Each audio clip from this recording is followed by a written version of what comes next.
leadership for hope and direction in a troubled world.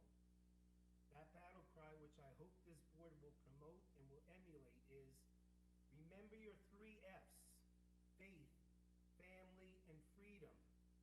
Let's commit to make the three F's our New Year's resolution for 2021. Friends,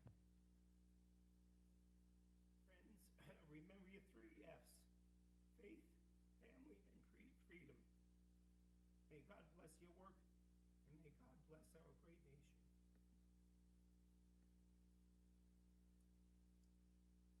Well said, Joe. Well said. I'm gonna pass it on to Stephen at this time.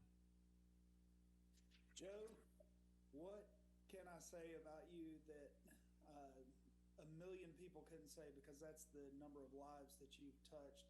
And I'm not saying you're old or anything, but you were working on charter school stuff when I was still in high school. So, we'll just say, take that for what it is. But Joe, your leadership for the movement over the years has been fantastic. And, I know you will still have your hands in charter school stuff. I know there's no way that you're not going to. And I just thank you. When I first came into the Charter School Advisory Board and I had no idea what was going on, I was like, hey, I like this Joe Maimone guy. And he also can pull off wearing a tie and a short sleeve dress shirt, which I just think is amazing. And so I knew this guy knows what he's doing. And so I was just very excited to get to meet you 8 years ago, almost 8 years ago, when we first started doing this together. And you had already been in the game for so long by then. And so thank you for your wisdom over the years, and holding schools' feet to the fire and making sure that they do what they're supposed to do. And also for being willing to give a lot of schools a chance when a lot of other people didn't want to. And so I just want to thank you for your service. If anybody needs a lifetime service award for charter schools, it's Joe Maimone. So thank you, Joe.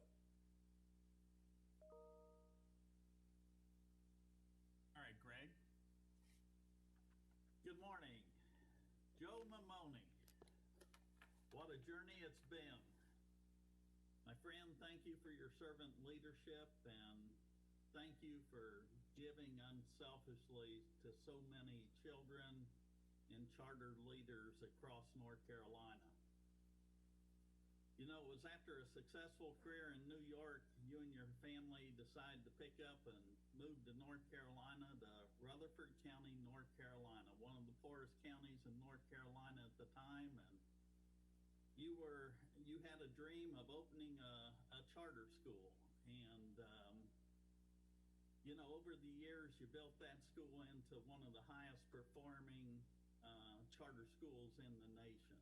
And you and your family just dedicated their lives and poured your lives and heart into that school. You overcame many obstacles, including a lightning strike on the first day of school. But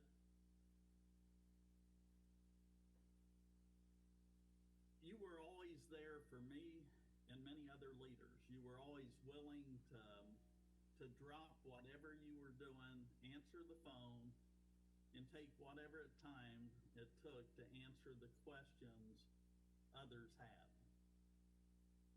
After you left TJ, you came to Raleigh to serve at the pleasure of the State Superintendent of Public Instruction as Chief of Staff. And one thing I want to leave with you, if our friend John Bryan were on this call today, he would say, well done, my faithful service. And I appreciate the challenge you left for us in faith, family, and freedom, because that you have exemplified that as the grandfather of North Carolina charter schools in everything you have done and said. If I had one regret, Joe, I just wish you would have, we're glad that you picked up the North Carolina accent over the last 25 years. We just kind of wish when you had something on your mind, you would share it with us. But, we look forward to continuing to work with you, Joe, in your role at the department. And once again, thanks for being such a great friend, and wish nothing but the best for you and your family. Well, thank you for making me cry and laugh in a span of 10 seconds, so thank you so much. All right, Lyndon.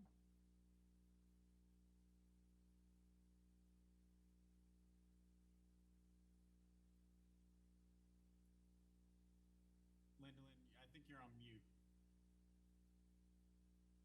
Yes, I was.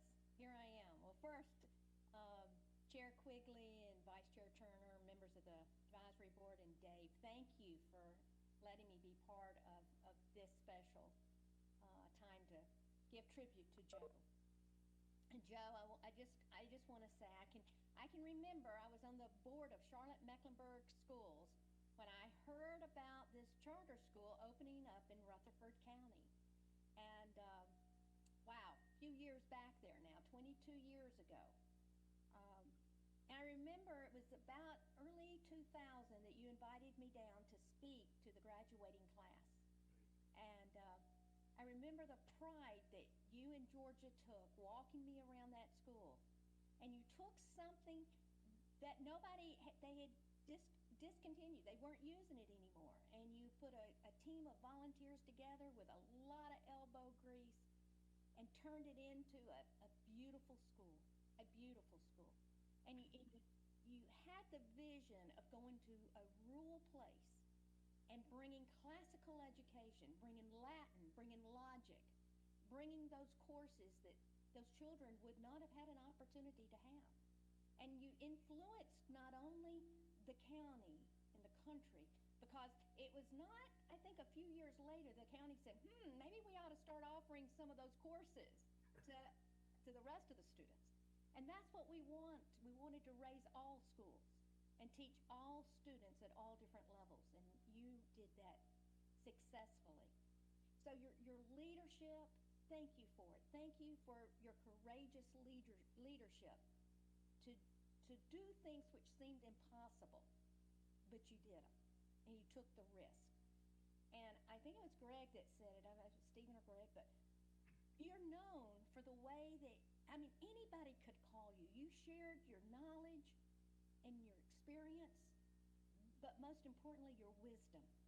Because knowledge without wisdom, it's scary. But you have the wisdom that goes along with the knowledge, and you shared it freely. So I just appreciate knowing you. I'm honored to have served with you on this advisory board. I learned lots from you, but I'm even more honored to call you my friend. Thank you for your service, for your passion for students, and for your commitment to our country. Thank you. Anyone who knows me knows I do everything with passion and I cry a lot, so please excuse. We love you, Joe. Thank you. Thank you. Thank you, Lyndon. I see some other faces. I'm going to open it up to anyone that wants to say anything. I think Helen is here, and I want to make sure. I do. I want to say something.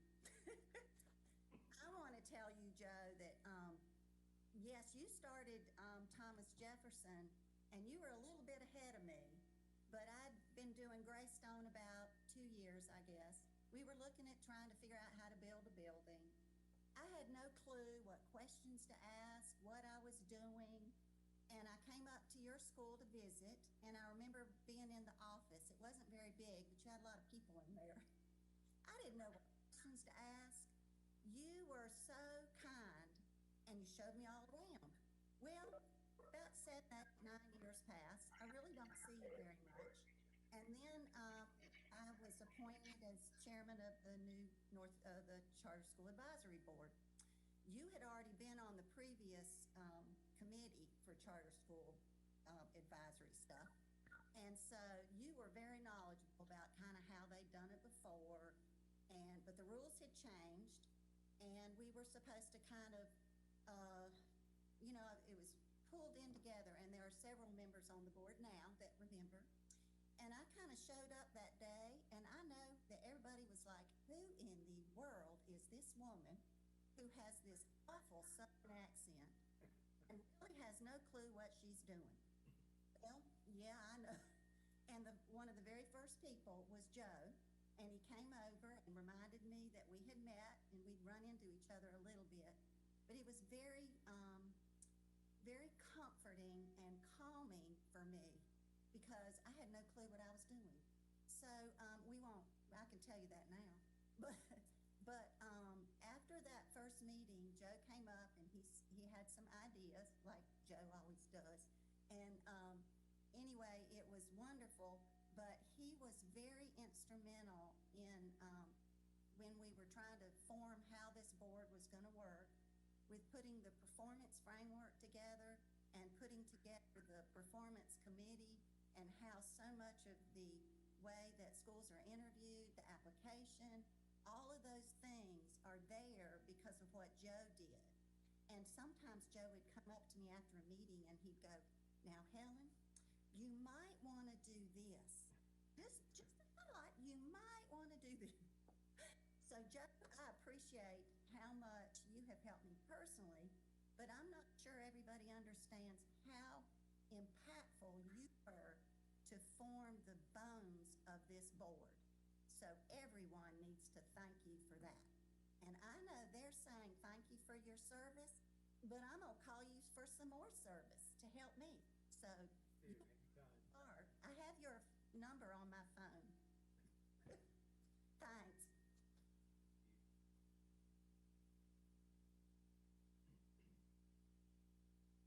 I know Bruce wants to say something. Yeah, thank you, Alex. And God, I sit here and I look across my screen. I think I see Stephen Walker and Helen Nance and Linda Lynn and then of course Joe. I think we've got the Mount Rushmore of charter school leaders in our state right here on this call. So, Joe, I'll just be really brief. I just want to thank you for the support you've given me ever since, not just on the Charter School Advisory Board, but also outside of this work. What immediately comes to mind to me is you probably don't even remember this because you do this all the time, but for me it was very impactful. You took about 2.5 hours out of your morning early last summer, spring, and sat down with me.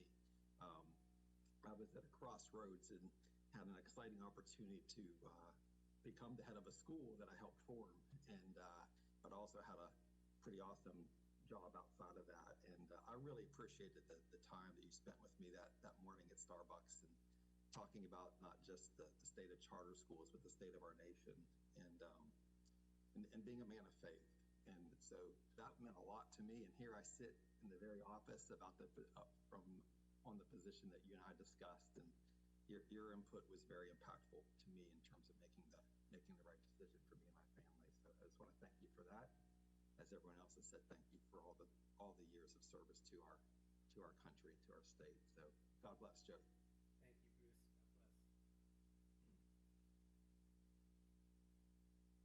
bless. Hilda?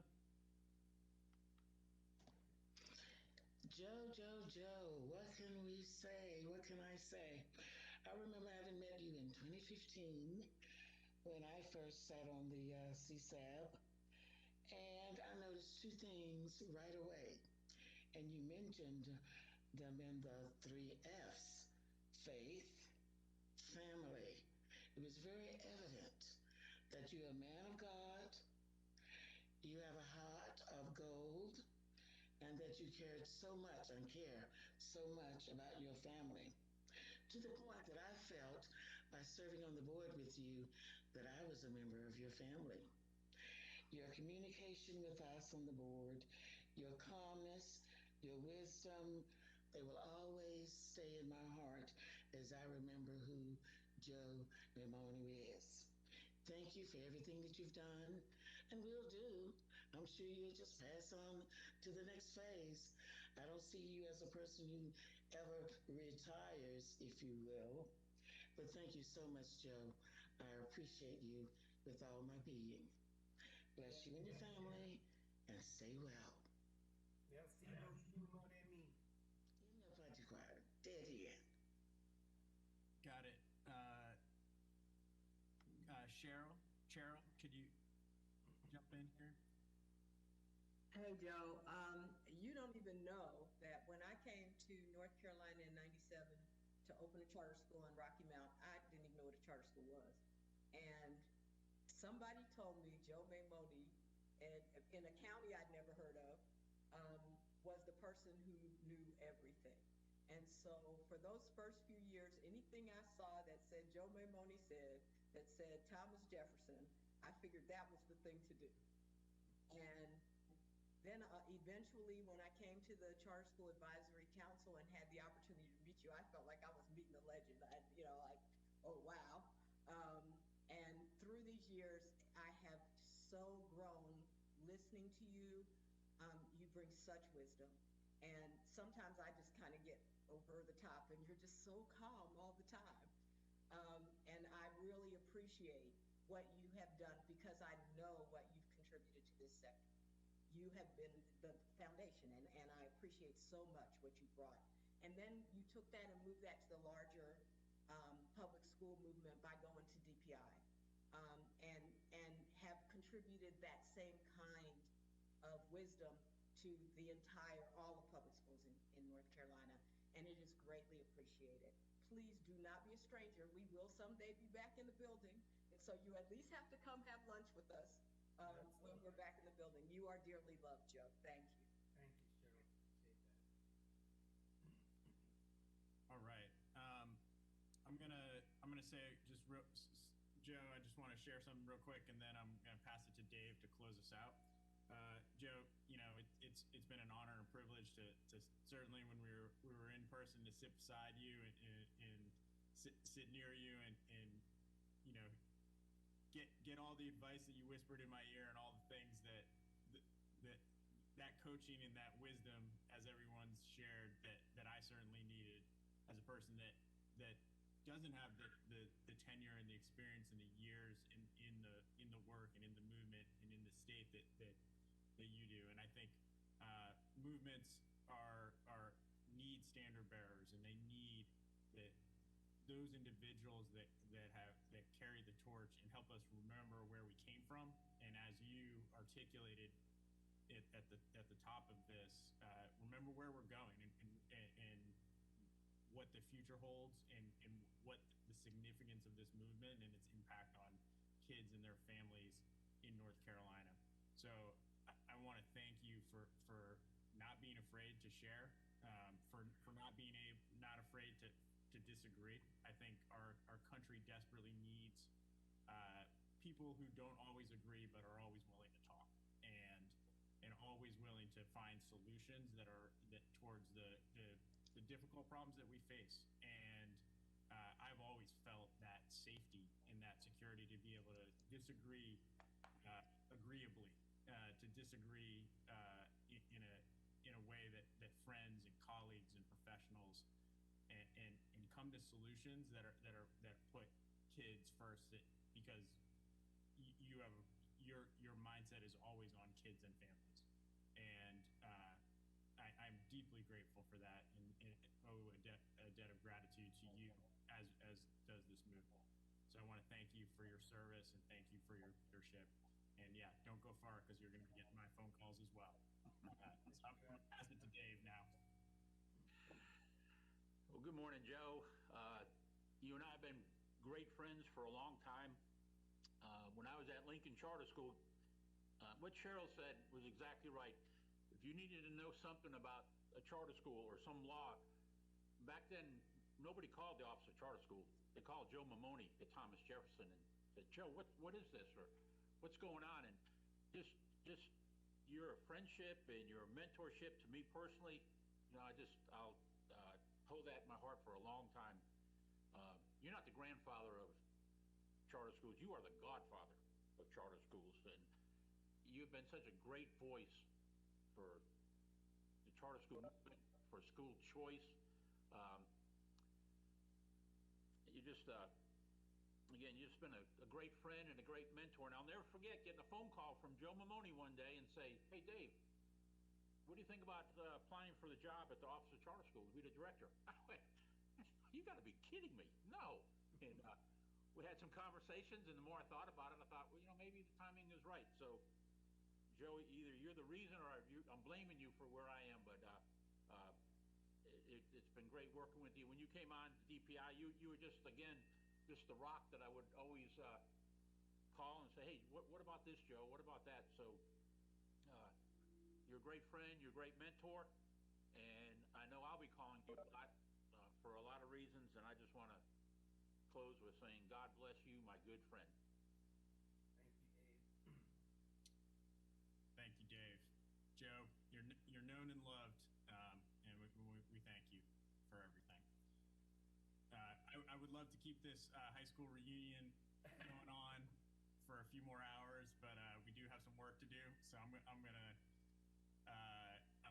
keep us moving here. We're roughly on time now, and very glad Joe can be here for the meeting. So. Well, one last gift you all can give me. I wrapped up as I conclude my services. These great 4 schools coming before you. Let's give them thumbs up and let's get more charter schools in our state. God bless you all and thank you so much. This has meant more than meeting could ever know. I can't believe you pulled this together in 48 hours, basically, from when I found this out on Thursday. And really excited to have Jamie working with you. I have no doubt he's going to be a great advocate for school choice. And I'm not going anywhere. I'm going to be semi-retired, but I'm out here to help any of you any way that I can. So God bless you all, and I'll stay in touch. God bless you, Joe. We love you. Love you too. Bye-bye. All right. We're going to go ahead and jump in. And at this time, I'll turn it over to Ms. Patero, who will go over our amendments for today. Before that, we just need to approve the agenda and the Right. December minutes. That's right. So any suggested adjustments to the agenda today? No, Mr. Chair, Hilda Parlay moves that we approve the agenda as distributed. All right. Do we have a second? This is Lynn Kroger. I second that. All right. It's been properly moved and seconded. We can do a voice vote for this. Any discussion? Hearing none. All in favor? Aye. Aye. Aye. Opposed? Okay, motion carries. And any questions or discussion on the minutes? I'll make a motion, we approve the minutes for December. This is Bruce. I'll second that. All right. Properly moved and seconded. Any discussion? Hearing none, we'll call for a voice vote. All in favor? Aye. Aye. Aye. Okay, motion carries, so we can move on to the agenda this time. All right, great. So this is Ashley Patero with the Office of Charter Schools, and I'm going to begin with amendments. We have several today. So I am going to begin with this year's, just going to try to, you're not talking, could you please mute? I'm getting some feedback. All right. I'm going to go ahead and start with this year's enrollment request. So each year, charter schools are required to put in their projected enrollment into the CSADM system. Charter schools are allowed up to 30% growth each year if they are not low performing, and then if they are low performing, up to 20% growth. So each year, schools may request approval above that 30% from the State Board of Education, and that is what I'm bringing before you today. The statute is very clear regarding this, and it states that the State Board of Education may approve this additional enrollment request only if it finds all of the following.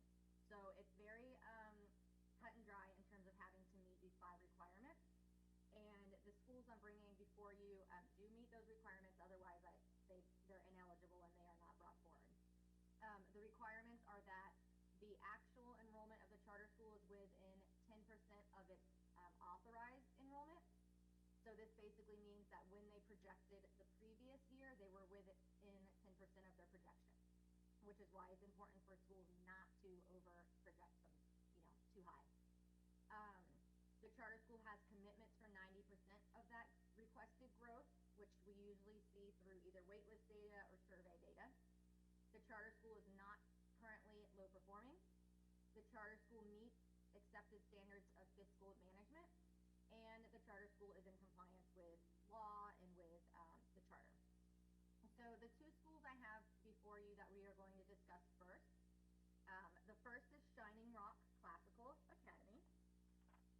Let me pull up my materials.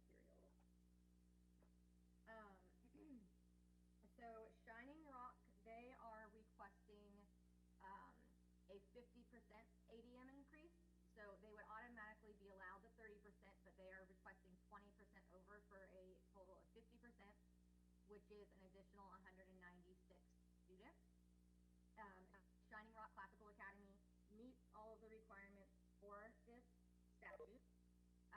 They are eligible. They have never been low performing. They are also expanding into high school next year, which was approved in their original application, so that's not up for approval today. This last year, the school saw an increase of 325% of the number of applications they received. So they are clearly showing that they have the demand. And they've also submitted other materials just kind of outlining more about the demand in the area in Haywood County and the vicinity of Jackson County. Are there any questions for Shining Rock Classical Academy?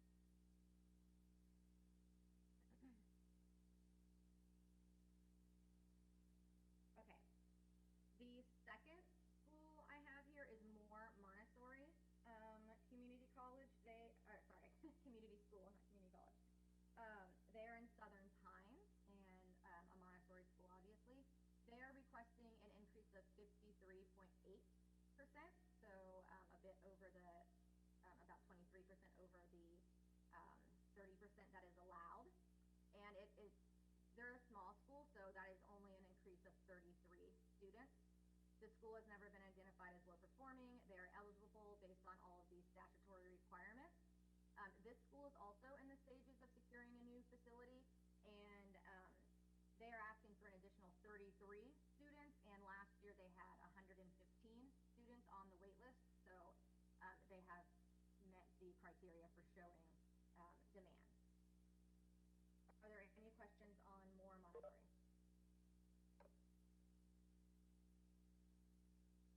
Okay. So the third one I have for you today is a little different. These requests are usually pretty straightforward. This one is a little different.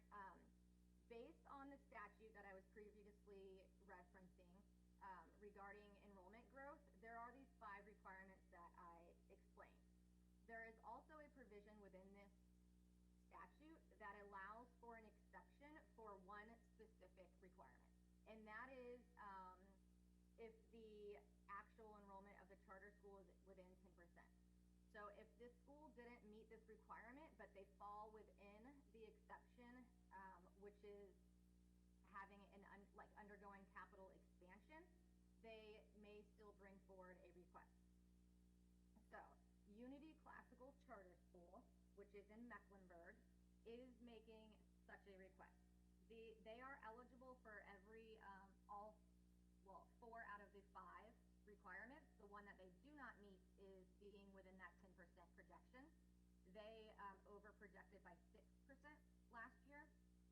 However, they are undergoing a capital expansion, so they fall within this exception in the statute. What they are seeking is an increase of 279 students, which is 87.4% of their current ADM, or of their max request. They are working on building a new building. The requirements for this exception is that the requested increase in enrollment is within a reasonable margin of the necessary to support the revision, and then also that the school has secured financing for its capital expansion. They have submitted in the materials evidence of this, of having the financing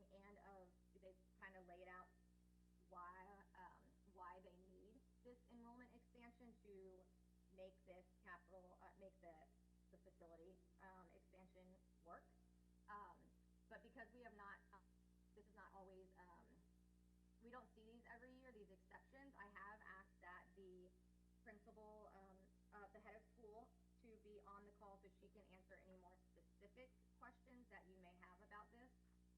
But as far as the statute goes, they do meet the requirements for this exception. It is, of course, within your discretion, and then, of course, within the State Board of Education's final discretion as to whether it is approved or not. And right now, Sheila, are you on the line? Yes, ma'am, I am here. Thank you for having us. All right, great. So Sheila's here. Sheila Goad is the head of school. And if anyone has questions, I will open it up now for questions from the Charter School Advisory Board. This is Cheryl. I have a question.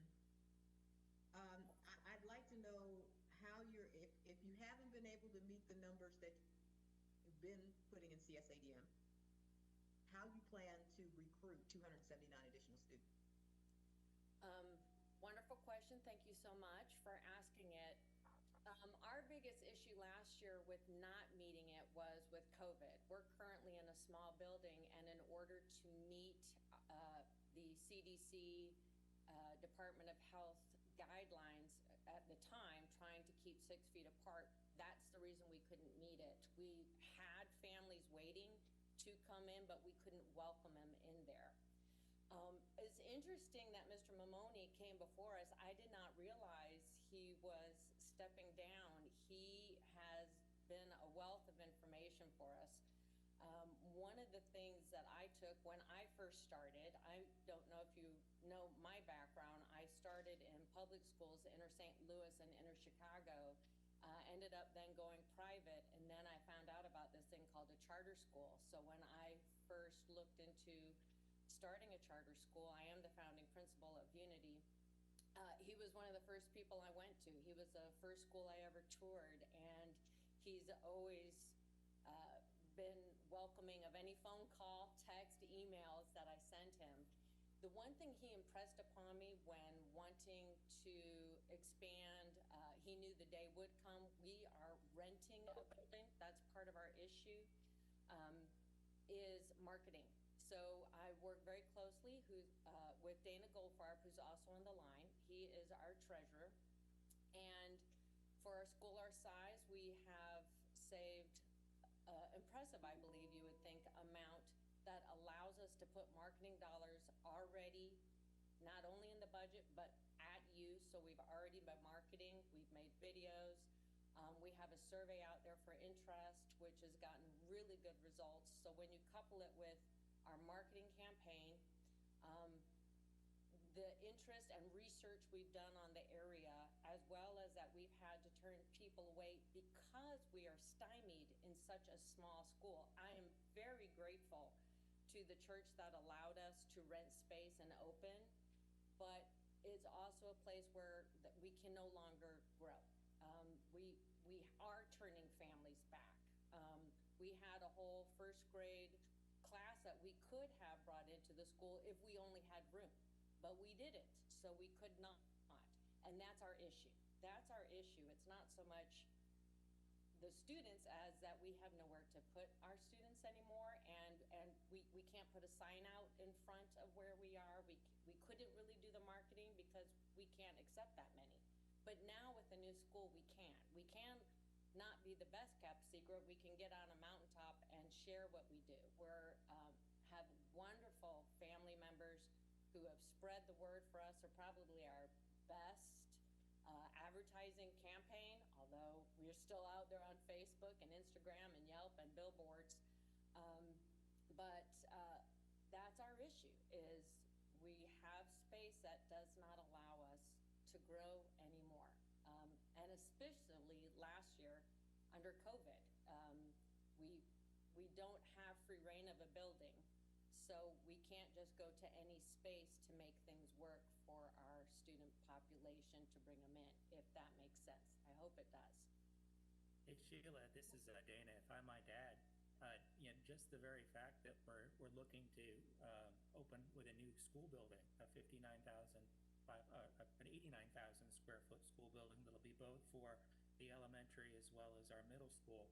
that we're finding that's a very big draw, and it's something that resonates from a marketing perspective.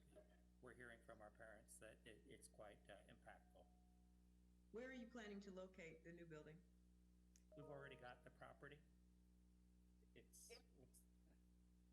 It's only 5 miles away from where we are. I'm not sure. Was that Ms. Turner who asked that? Yes, yes. So we're only 5 miles from our current footprint. When we did our research, we were the first charter school in that area. And it was very important for us to stay in that area to our founding families. So we were able to find a school or land where we could place a new school that would still be in an area that could service those families who have been with us since the beginning and currently.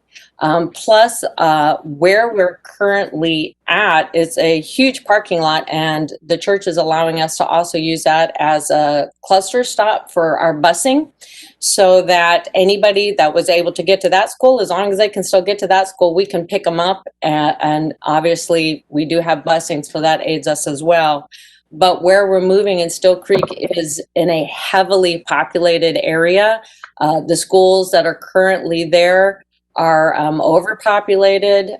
They have shared that information, so this enables it to hopefully be a win-win.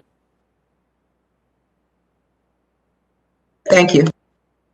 Ms. Goode, this is Sherry Reeves. What is your current wait list for each of your grades? Thank you, Ms. Reeves. I do have Ms. Blackson on the line who might be able to help us.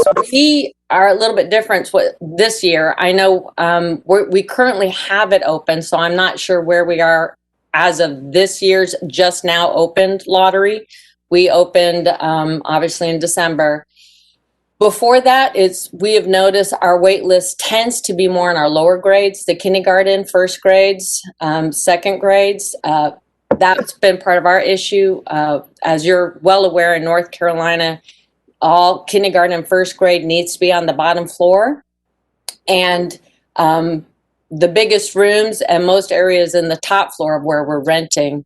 But once we're filled, we do try to tell our families that, hey, we're not going to be able to help you. And we've worked with sister schools in helping to place students. So for our school, it's a little bit different because we've worked with Aristotle and we've worked with Veritas and some of the other schools around us that have similar curriculum. But I pretty much, once we were full, I just shut our enrollment, down. So if we haven't worked through it in the first week or so, we start making calls. We have staff that aid us in making calls and saying, hey, if you're interested, if you'd like to go to this school or that school, they currently have openings. So I hope that helps. I'm just trying to understand if you're going to have, if you have the interest already in the seats that are going to become available. When do you plan to start construction? We've actually already started. So that's already up. We've already got signs up there. We had at least a full class last year, right? As well as others, and other things. I will say we have a survey that we put out probably a few weeks ago, easily a few weeks ago. It was just in December, but we asked families just one interest per family. So whether you have one child or 5 children, they would answer. And we already have 358 additional families who said they would be interested in our school. Our land does open up because I've talked to Mr. Dave Machado that we were interested possibly even in, because of our area, the land is big enough to hold a high school as well. And we had a different question about that to see if people were interested in that as well. But we do have 358 additional families who have said, yes, we're interested. We'd like to, if the school goes up, we would come kind of response. This is Lynn Kroger. What is the minimum number of students that you would need to break even with your new finance debt service for the building? Dana, I do not have that number in front of me. Do you happen to have it? I have a good guess, but I don't want to give a guesstimate. Yeah, the break even, if you break even to It depends on what year you're looking to break even to. But we did financial analyses that showed the break even for next year's net surplus would be 492. And I actually think the more relevant break even, though, is a break even to several years down the road, because just breaking even to next year puts us in a poor position for the following 2 years. I actually think the better year to look at for a break even is for fiscal year 23-24, and the break even there is 550. So it's somewhere between 492 and 550 would be required to break even. And that means, no cash left in the bank, zero net surplus in those fiscal years. Thank you. And that's significantly higher than what we would be relegated to if you don't approve. That would leave us at 319, which would put us in some serious economic issues.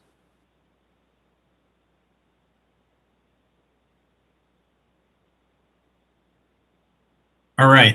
Any other questions at this time? All right. What is the board's? What are people thinking about this?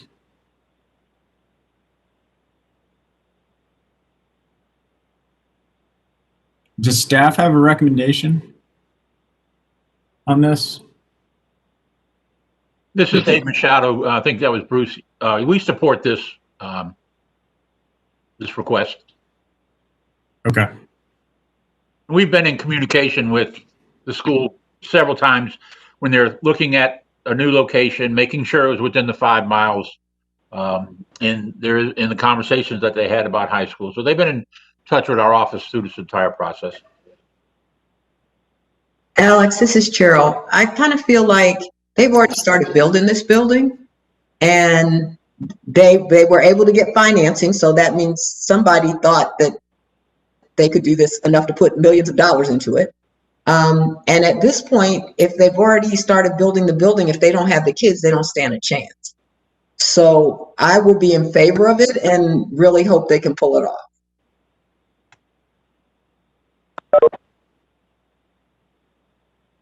All right. Is that a motion, Cheryl? We could make that a motion. Or do we, are we doing all three? Are we doing all three? I guess that's my.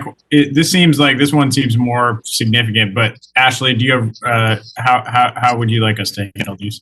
We usually do them, as a group because they go to the state board. And let's stick to that. Do we have some others, don't we? It's just those three. Okay, great. So, yeah, Unity, Shining Rock, and Moore Montessori. Okay, I move that we approve Shining Rock, Moore Montessori, and Unity Classical Academy's expansion above 30%. Second, Heather Van Cannon. All right, it's been properly moved and second. Any further discussion on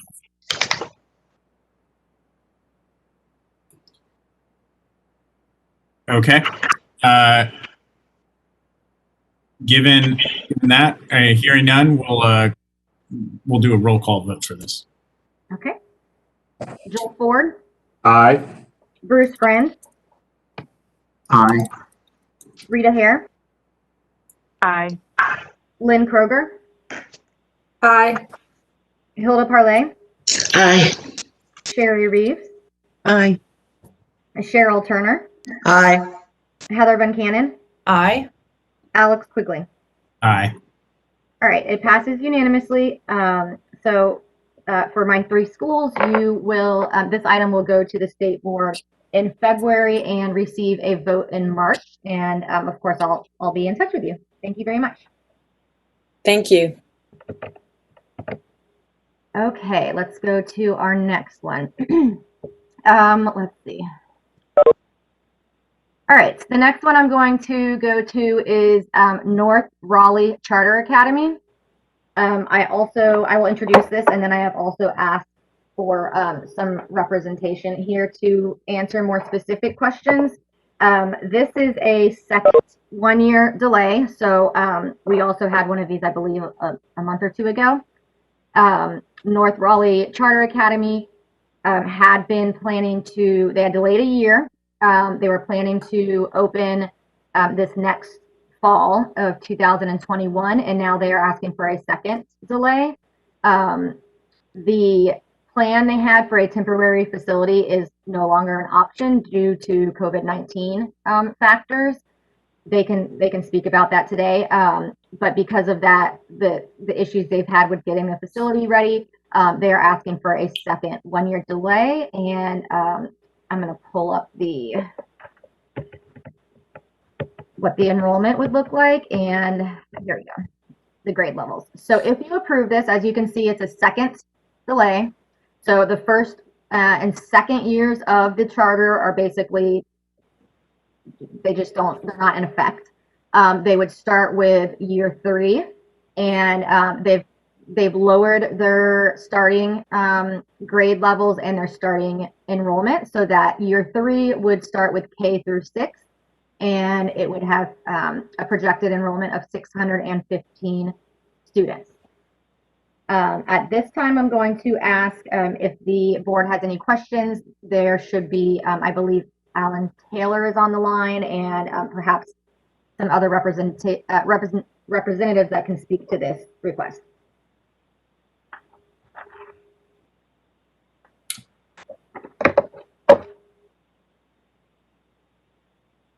Board, this is Alan Taylor, and I'll take this opportunity to first say, Joe Mamoni, thank you for your time. We first came in front of you in 2012, and our network of schools have appreciated your guidance and counsel over the years. So thank you for that. And if I do get interrupted because of some kids coming in, I have a couple of kids in virtual class. This is avoidable, though. If I could tell Hilda Parlier to go back to 5 days a week, I would have my kids back in school. So, Hilda, do what you can do. Well, Adam, we'll talk. That being said, we have been planning to go to we've got a contract on the land. We've worked out all the entitlement issues. We're ready to close on the contract, and the church came back and said, and this has been since about June or July when we knew we were going to use the church's temporary facility, and it's the same church we're buying the land from. They have a very big plot of land, so we're buying a sort of adjacent piece of land they own. The church came back and said, we can't faithfully enter into a lease agreement with you for using our facilities for the first year, as we are still not allowing our own members to come into the church. And while that we all hope things are better in August, at this point, at the sort of last minute before we signed the contract on the land, they backed out. We scrambled for some other temporary sites. We can't find any that are suitable. So we're simply asking for a delay so that we can close on the land and move forward. But the land we've got a letter of intent. We've worked through the issues. We're sitting there ready to sign the contract and own the land. But our financiers want to make sure that we have a path to opening before we do that. Alex, this is Cheryl. A couple comments and a question.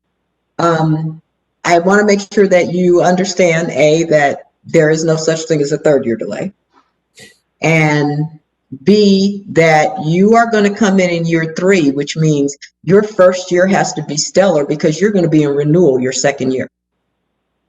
My question then is, if the building cannot be finished by August, what will be your plan? Because now you will have started building it. So what will be your plan? Is the land, can you put modulars on this land? Like what happens if you can't get it done by August?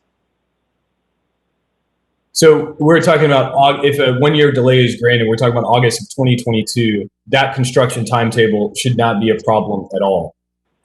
We would have, with a year extension, we would have ample time to have the school built. We just simply don't have the time to open our doors in the fall of 2021. And at this point, we cannot find a temporary location, and we have gone to 2 others to find it. So I hope that answers your question, but I'm not concerned. We just opened our Wendell School with a much shorter timeline from breaking ground and moving dirt till opening.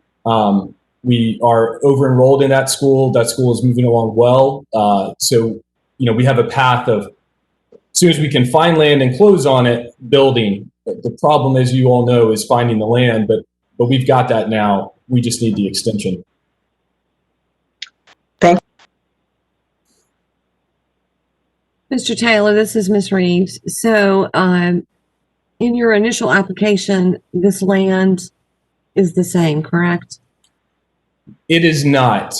We had a letter of intent with the piece of with the land on the application.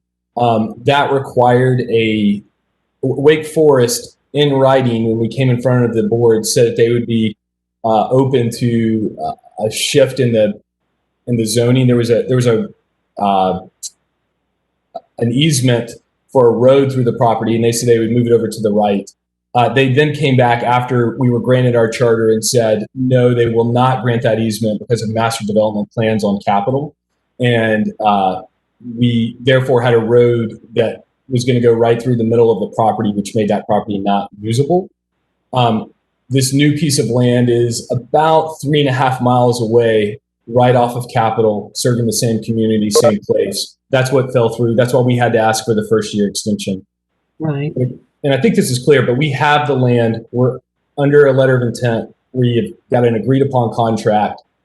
We're just needing this extension so that we can put up the money and close on it.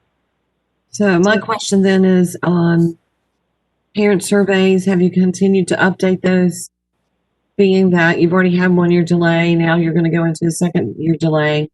Or your families of interest planning to stick with you? Yes, we not only do we still have a strong community of parents that showed initial interest that are still there. Since that time, there is a master development community that is less than 2 miles away from where this school is opened. It's a David Weekley Homes, and they've got, I believe, right at 1,000 rooftops that were not part of our initial thought process on recruitment. The developer there has already asked us to come in and talk to their community about what we're doing with this charter school when appropriate, as there's not many good options in that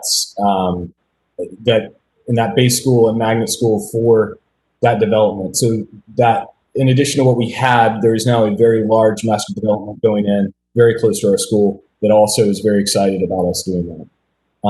We did the same type of, not with David Weekley, but the same thing in Wendell, where we worked with the developer on recruitment, and that has gone really well. We feel like we have a really nice recipe now as far as marketing goes when you have a bunch of new families moving in.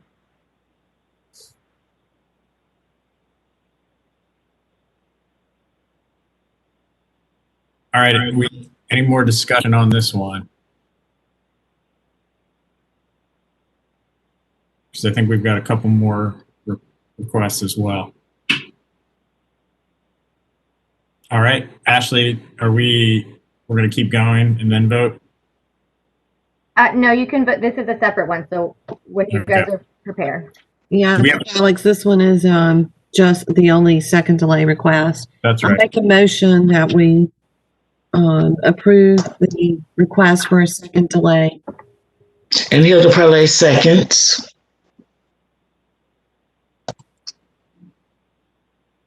All right, any discussion? Okay, we'll do a roll call vote. Hearing none.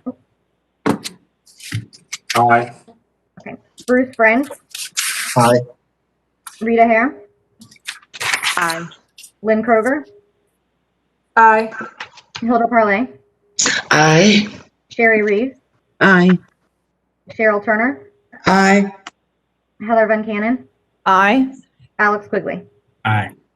All right, thank you. Mr. Taylor, this will go to the state board in February, and then we'll receive a vote in March. So our office will keep you apprised of that. Thank you very much. You're welcome. All right, moving along, we have one other, before I get into all the weighted lottery requests, This is Triangle Math and Science Academy. So you should be pretty aware of this this school and this or this group of schools, but they came before you as an applicant recently, and that was approved and will eventually go to the state board for final approval. But what this school now, TMSA, that is currently located in Cary, they are asking for a relocation for their high school. So their current high school is in Cary, and you can see here the size of their current K through 12 campus in Cary. They are requesting to move the high school only of this K to 12 school to this land here that is in Apex, and which will eventually, if approved, also house the new K to 8 school that was recommended for approval by this board. You can see here the distance is just under about 10 miles, moving towards Apex from Cary. They have chosen, or they've asked for this relocation, basically to be able to achieve the goals they have for their high school. So they are planning to build a new high school, which would include 72,000 square feet with 50 classrooms and labs, a gym, outdoor field, and office space that would align with their mission for the school. They've provided all the required information. I have looked into surrounding schools within a 10-mile radius. There are two, actually it looks like there are 3 public schools in that area. One is at 76.9% crowding, one is at 116.7%, and the other is at 97.1%, based on the Wake County Public School data. I also have Mr. Karaduman from the central office that is available to answer questions. You met him when they came before you as an applicant as well. Are there any questions? Ashley, this is Bruce. Are there any, you just gave the data around the public schools that are within a 10-mile radius. Are there any charter schools that are currently serving high school students within the same radius? No charter schools. There is a private school and then an after-school program that calls itself a high school, but it's a after-school program. Okay, thank you. Mm-hmm. I have a question, Ashley. Yes. Has the school begun building the new high school? Is this high school to open in August of 21 or 22? When is this move to take place? That's a good point, Sherry. This is not scheduled to, the move is not scheduled to happen until the 2022 school year. So it would allow 2 years for building, or not quite 2 years, but it would not take place until the 2022 school year. Okay, that makes me feel more comfortable now. Yeah, yeah.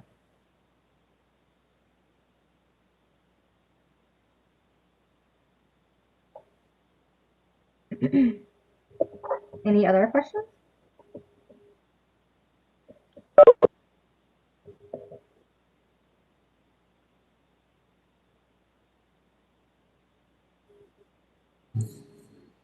I really think of that area as all kind of one large area these days. It's just, I mean, parents are going to travel for that school too. Mm-hmm. Yeah, don't have a lot of concerns about this. Yeah, that was going to be my assumption, that, you know, if they're going to get a new high school, the students are going to follow. If there are no other questions, Alex, I'll make a motion that we approve the move of the high school, Triangle Math and Science Academy High School, from Cary to Apex, effective fall of 2022. And Hilda Parlay seconds.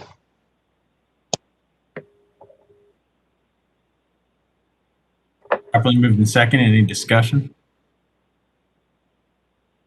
Hearing none, we'll call for a roll call vote. Joel Ford, Aye. Bruce Friend, Aye. Rita Hare, Aye. Lynn Kroger, Aye. Hilda Parlay, Aye. Sherry Reeves, Aye. Cheryl Turner, Aye. Heather Van Cannon,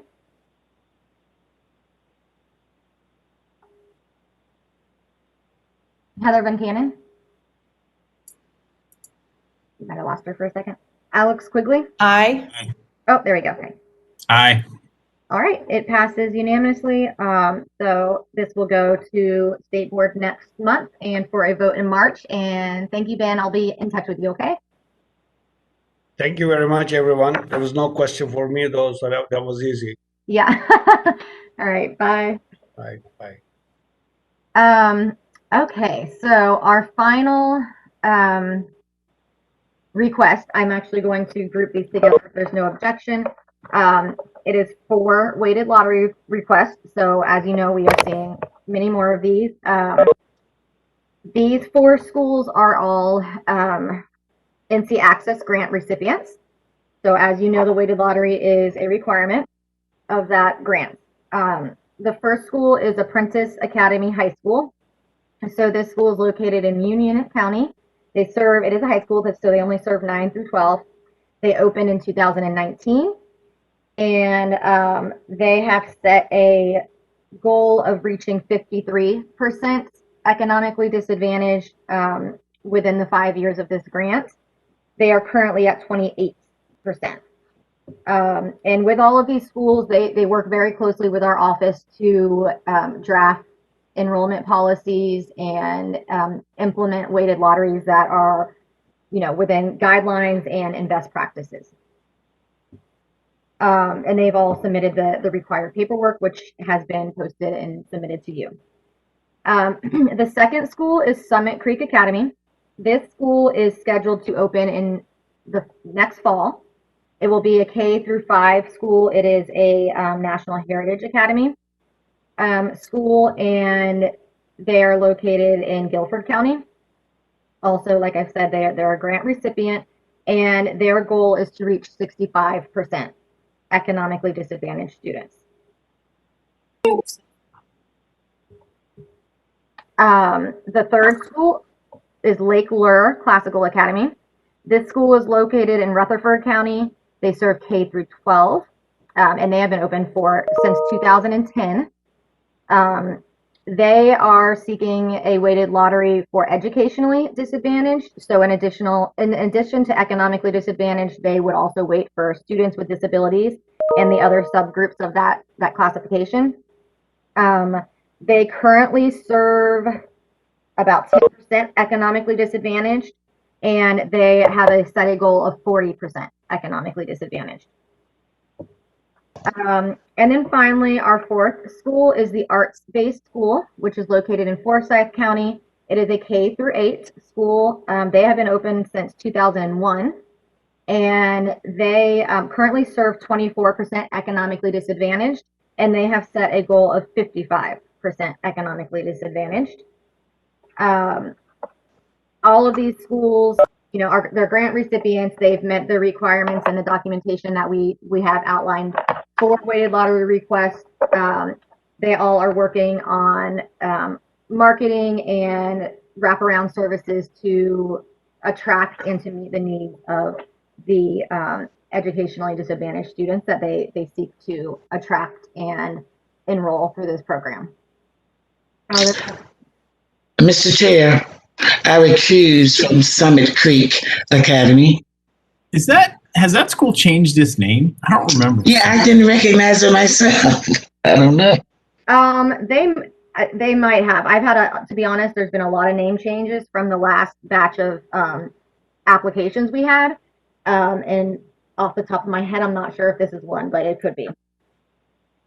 Yes, this is Dave Michelle. They did change their name, but I can't remember what the original name was, but this is a new name for. I was just saying, maybe I'm going crazy here, but I could not remember that. It's been having a lot of name changes lately.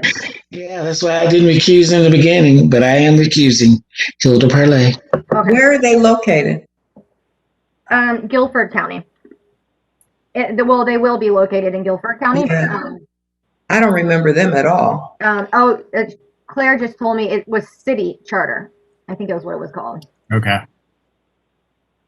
Yeah, city charter, formerly city charter. Ashley, I have a quick question about Apprentice. Mm-hmm. Are they meeting their enrollment projections?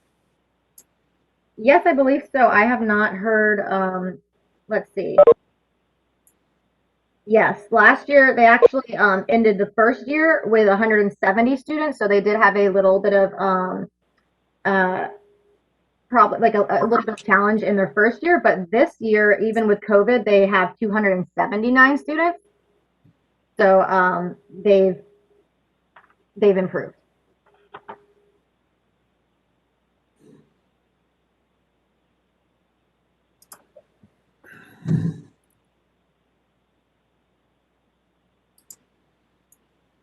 Okay. Any discussion on any of these?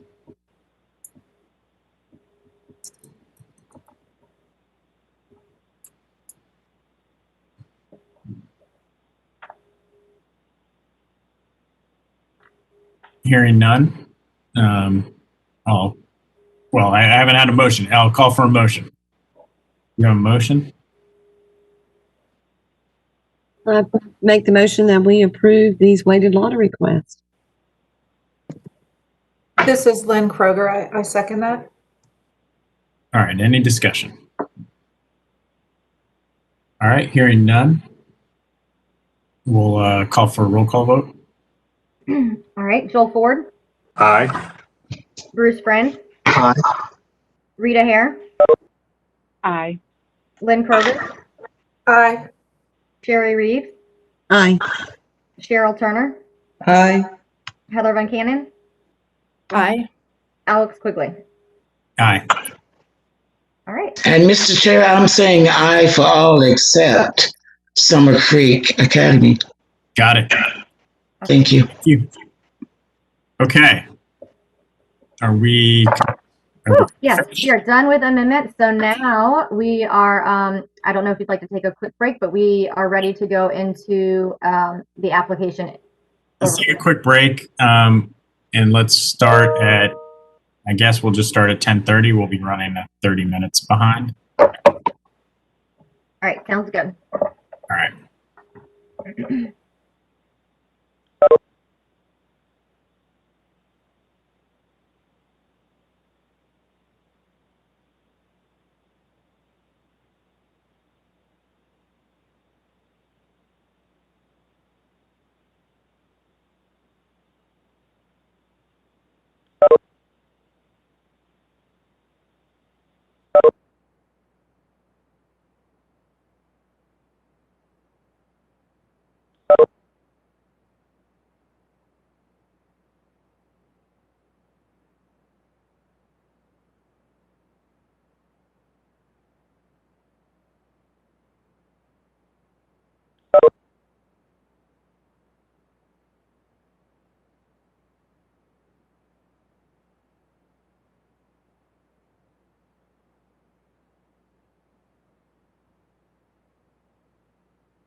right, I think we're ready to go. Melanie, you want to kick us off? Hi, good morning. Yes, this is Melanie Rackley with the Office of Charter Schools. I just want to begin by saying just thank you to Joe Mamoni for his trailblazing leadership and welcome to Jamie. Look forward to working on with you, Jamie, on behalf of the Office of Charter Schools. This begins the application process for January 2021. Over the course of the next 2 days, we will hear from 4 applicant boards: Dogwood Classical, New Haven Global Academy, Oak Hill Charter, and Wayne STEM. So we will begin with a brief overview. We will go over the statutes and the policy guiding process, the 2021 application process interview recommendations, along with any timely updates, and then we'll have a time for questions and closing remarks. At any time, the Office of Charter Schools can make the statutory and policy references available to any of our applicant boards. So if you need us to direct you to where you can find these references on the web, we are more than happy to do so. Charter schools are public schools of choice authorized by the State Board of Education and operated by independent nonprofit boards of directors. State and local tax dollars are the primary funding source for charter schools, which have open enrollment and cannot discriminate in admissions associated with any religion or religious school group or charge tuition. Charter schools operate with freedom of the regulations that govern district schools, yet charter schools are held accountable through state assessment and accountability systems. Again, we heard the mission statement earlier for those that were not on, but we'll go ahead and repeat that. The Charter Schools Advisory Board works to ensure the existence of high-quality charter schools in North Carolina. And this is the lens and guidepost by which the applications we hear today will be evaluated. Quickly, the delineation of duties between the CSAB and the Office of Charter Schools. You want to take a moment to look over that on your screen. At the conclusion of the interview, CSAB will have the opportunity to make one of 3 recommendations: advance to State Board for approval, hold over for round 2 interviews, or advance to the SBE for denial. If round 2 interviews is scheduled, then those options would remain as advance to SBE or advance for approval or denial upon completion of a round 2 interview. Thank you, Ashley. Okay, and so today, the highlighted counties, we will hear from one school from each county: Cabarrus, Caldwell, Pitt, and Wayne, over the course of the next 2 days. Okay, and so you'll see the 4 schools noted here and the leads that are here. And so then for next month, look ahead, we will have, depending on today's decisions and outcomes, we may have to include second round interview for February. We will also hear from the Great Opportunity Boarding Institute for Girls, second round applicant next month. Okay, so today, applicant boards, what we have here is the way the 1 hour for your interview will be divided. I will give an introduction taking about 5 minutes, followed by the opportunity for your board to make a brief introduction. So we ask that you make a brief introduction, provide some background detail for your board members, but maximize your time, and we will, adhere to the 10 minutes there. That will follow with full CSAB discussion for about 25 minutes. Then the applicant board will have a chance to make a 10-minute closing statement, and then CSAB will deliberate regarding moving your applicant board to which phase of the process. And that will include the full vote by CSAB. Okay. If there are no questions, Ms. Reeves, if you are ready to begin, we can move right into our first applicant for today, being Dogwood Classical Academy. Okay. I actually think I had New Haven Global. That's what I was going to say. I was like, oops, I was waiting for Cheryl to go first. My apologies. Okay. All right. So we have, thank you, Ashley, for the map of New Haven Global Academy in Pitt County. And what we have here is the schools that are within a 6-mile radius of their location. They will actually occupy the former site of Ignite Innovation School in Pitt County. And so you'll see some of the LEA schools that are in the area. Okay. Next slide, please. Okay. So here we have, again, Pitt County in year 1, the school will open with K6 with 342 students, followed by K7 in year 2 with 408. Year 3, they will expand to K8 with 474. Year 4, K8, 494. And then year 5, their capacity year, they'll be with 514 students. The school does plan to utilize the National School Lunch Program. They will provide transportation to their students. They will utilize the weighted lottery. Again, the facility has been identified as the former site of Ignite Innovation. There was not an LEA impact statement submitted at the time of the application. They are not a repeat applicant, and there was no assistance provided by a partnering EMO or CMO. At the time that the application was submitted, the application was deemed complete. And so now if we're ready to begin, I will allow the board to begin their introduction statements. Okay. Good morning. First of all, thank you for the opportunity to be here today to provide you further information regarding why we think New Haven Global Academy is needed in Pitt County, specifically in the location that we have selected. You will hear from a group of individuals who are experts in what they have to offer the school, but also compassionate about what the school can offer the students. New Haven Global Academy offers Pitt County a school that seeks to reconstruct the way students think about learning and the way they see themselves. Our focus on leadership and character through the Leader in Me and 7 Habits curriculum speaks to a school that understands the power of social and emotional learning and is willing to spend time not simply building academic skills, but building skills in students who are aware that they can succeed because they are aware of who they are. New Haven Global Academy is excited to help students to become investigators and problem solvers through the exposure of rich curriculum and hands-on learning. Today, you will hear from a group of professionals who have also dedicated themselves to serving the Pitt County community and are seeking to be a part of something that will truly transform the lives of the students in this area. Serving as our school board chair is Ms. Christine Morant. Ms. Morant has a great amount of experience with performance management as she's a public accountant serving as an accountant and financial manager. She will be able to understand the financial needs of the school and provide guidance to ensure the school continues to sustain financially. Serving as our vice board chair is Mr. Milton Fields. Mr. Fields has a wealth of experience as a realtor in his role as a founder, owner of a real estate company, as well as a founder of a loan officer, a former loan officer.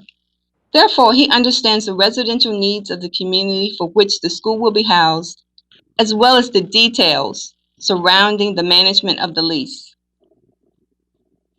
Serving as our treasurer is Bishop Donnie Phillips. As a pastor in the community, Bishop Phillips is also currently leading a capital project for a child care and after-school program in that community. He has 30 years of experience as a former banker, and as the co-founder of Millennium Community Bank, and as a board member, he will ensure community engagement is a priority for the school. I serve as the secretary for the board. As a former special educator, a school-level administrator, and as a former EC director in other districts across North Carolina, but in Pitt County specifically for 4 years. I have an understanding of what the students in the area need. In my role as a board member, I will ensure that appropriate resources are allocated according to the needs of the students. we have Miss Teresa Carr. Miss Carr is a retired administrative assistant from Pitt County Schools and has specifically worked in a school in that area. So she understands the needs of the students and the families as she has worked closely with them in her previous roles. She will ensure that New Haven Global Academy provides strong support for the social and emotional needs of each student. Mr. Randy Sinclair, he is more than just a board member. He is an extraordinary leader with a vision to start this school in this community. When the board began the process of looking for an executive director, it was decided that Mr. St. Clair would be the best option due to his experience and level of expertise. 10 years of experience as a school administrator, several of which were in Pitt County schools. He has worked as a transformational leader, bringing about change with a focus on strong growth and enhancement for their leadership skills. He has led by example, empowering his staff and students to become lifelong learners, as he is now pursuing his doctorate in educational leadership. All of this is evidenced by all of his many accomplishments, some of which include, in his role as an administrator in Pitt County, he implemented a school-wide incorporation of the 7 habits of highly effective teens. This led to a district recognition of PBIS, low suspension, and discipline referrals in his school. Some of his other accomplishments outside of Pitt County included moving a school from a D school for nearly 3 years to a C school in less time. Improvements in Math 1 proficiency scores from 1 year, going from 11% to 55% proficiency. Discipline referrals reduced from 40% in 1 year. He increased graduation rate from 72% to 80% in 2 years. We as a board feel that Mr. St. Clair has the vision and the skills to develop a school that supports the needs of the students in the community. I will now allow Mr. St. Clair time to tell you how he would do that and what it will look like at New Haven Global Academy. Thank you, Dr. Wright, so much for that warm welcome. I want to thank the CSAF for the opportunity to speak today on behalf of New Haven Global Academy. I'm truly excited about this school coming to the North Greenville area and hope and believe that the CSAF sees that it's a benefit as well. I want to be clear in stating that New Haven Global Academy exists to see the North Greenville community thrive by providing an education that exposes students to a world beyond what they may know. Unfortunately, oftentimes students who are in adverse situations or in poverty only know what's outside their front door, and what we intend to do at New Haven Global Academy is to expose them to much more. What I want to do now is take some time to refer to the feedback that we received on the application. I want to first start with our vision and mission. There were some statements regarding just clarifying that, so let me take the time to do that now. Regarding our vision, every student at New Haven Global Academy will excel academically by being engaged in activities that deepen their learning and expose them to new ways of thinking about their learning that can be applied to their everyday lives. We truly want our students to think deeply about what they're doing. In reference to our mission, in our application, we state that our mission is that we will transform learning through discovery. And what that means is that every student at New Haven Global Academy will know that they'll be a student learner and a student leader. They'll have that identity. Discovery at New Haven Global Academy is more about self-discovery. Our students will know that they can learn, and our students will know that they can lead. Oftentimes, students who are in adverse situations just don't have the esteem or the confidence to do well in school. What we intend to do is reconstruct the way our students think about learning and think about themselves. And I believe that we have a curriculum that will do just that. So let me take the time now to talk about our curriculum. We're going to use core knowledge and Eureka Math and anchor both those things in project-based learning. But I want to take the time to talk about how we can do that exactly, because one is very direct instruction and one is a little bit more exploratory. So I'll start with core knowledge. Core knowledge is needed for our target population because it helps to build background knowledge. Oftentimes, students come with some gaps in learning, and oftentimes we have to decide whether or not we're going to address the knowledge gap or the skill gap. I believe that with with core knowledge, we can do both. The same deal with Eureka Math. We can address the knowledge gap while still instituting skills that they will need to be successful. I believe in core knowledge because the secrets of knowledge is scaffolds. The same deal with Eureka Math. And again, when I talk about core knowledge, I want to be clear in stating that I really believe that this target population can benefit from that because of its intense focus on writing and vocabulary. As a former English teacher, I know that if you can write, then you can read. And that is something that our students will greatly benefit from because in this area, the reading proficiency is below 50%. And so we're going to make an emphasis on reading skills. How PBL plays a role in that is that we're simply going to anchor the learning in project-based learning. And we're going to reinforce every unit, every domain with a project that students can do that's very hands-on, allowing them to make real connections with what they're learning. And then I want to move into our conversation about what it means for us to be a global school. We want our students to learn about the world they live in and how they fit in that world. We want our students to be well-rounded and well-versed. We want our students to embrace diversity and understand that they're going to be diverse learners and they're going to be able to do diverse things. And so we really want to harp on that diversity and on that global component. And then I'll end with this. We understand that the undertaking of a charter school is a lot of work. We understand how pivotal it is for us to really be collaborative in our efforts. As a school building leader, I know there's no lone ranger in leadership, which is why we have partnered with Tutelage Educational Services to help us navigate how to run a charter school with transparency and great responsibility. It's the reason why we have partnered with Leaders Building Leaders to ensure that we do what we say and that we have good practice. And I'm also excited about our partnership with Greenville Community Schools Services, to take residents in a building that is safe, that has a rent that is reasonable, and allows us to grow for years to come. I'm excited about Mr. Sinclair, you're over time. Okay, thank you. All right, thank you. It's time now for the board to deliberate. Are there any questions? Let's start with mission, purposes, and goals, rationale, need, anything in that area. Cheryl, this is Sharon. I have an initial question about the grade span and enrollment numbers. So K6, 342 students. I know we're not really trying to compare the school to the former school, but there was a former school in this area that had to take delays and they never could meet their enrollment numbers. So I'm worried about the aggressive enrollment numbers and the expansive grade span, particularly if we're talking about using core knowledge sequence for the language arts. Also, in the application, they stated that there was one charter school and one LEA in the surrounding area that had shown some positive growth in the past few years, but they mentioned that 6 of the other public schools in the area had a declining enrollment. So again, that just kind of goes to my concern about the numbers.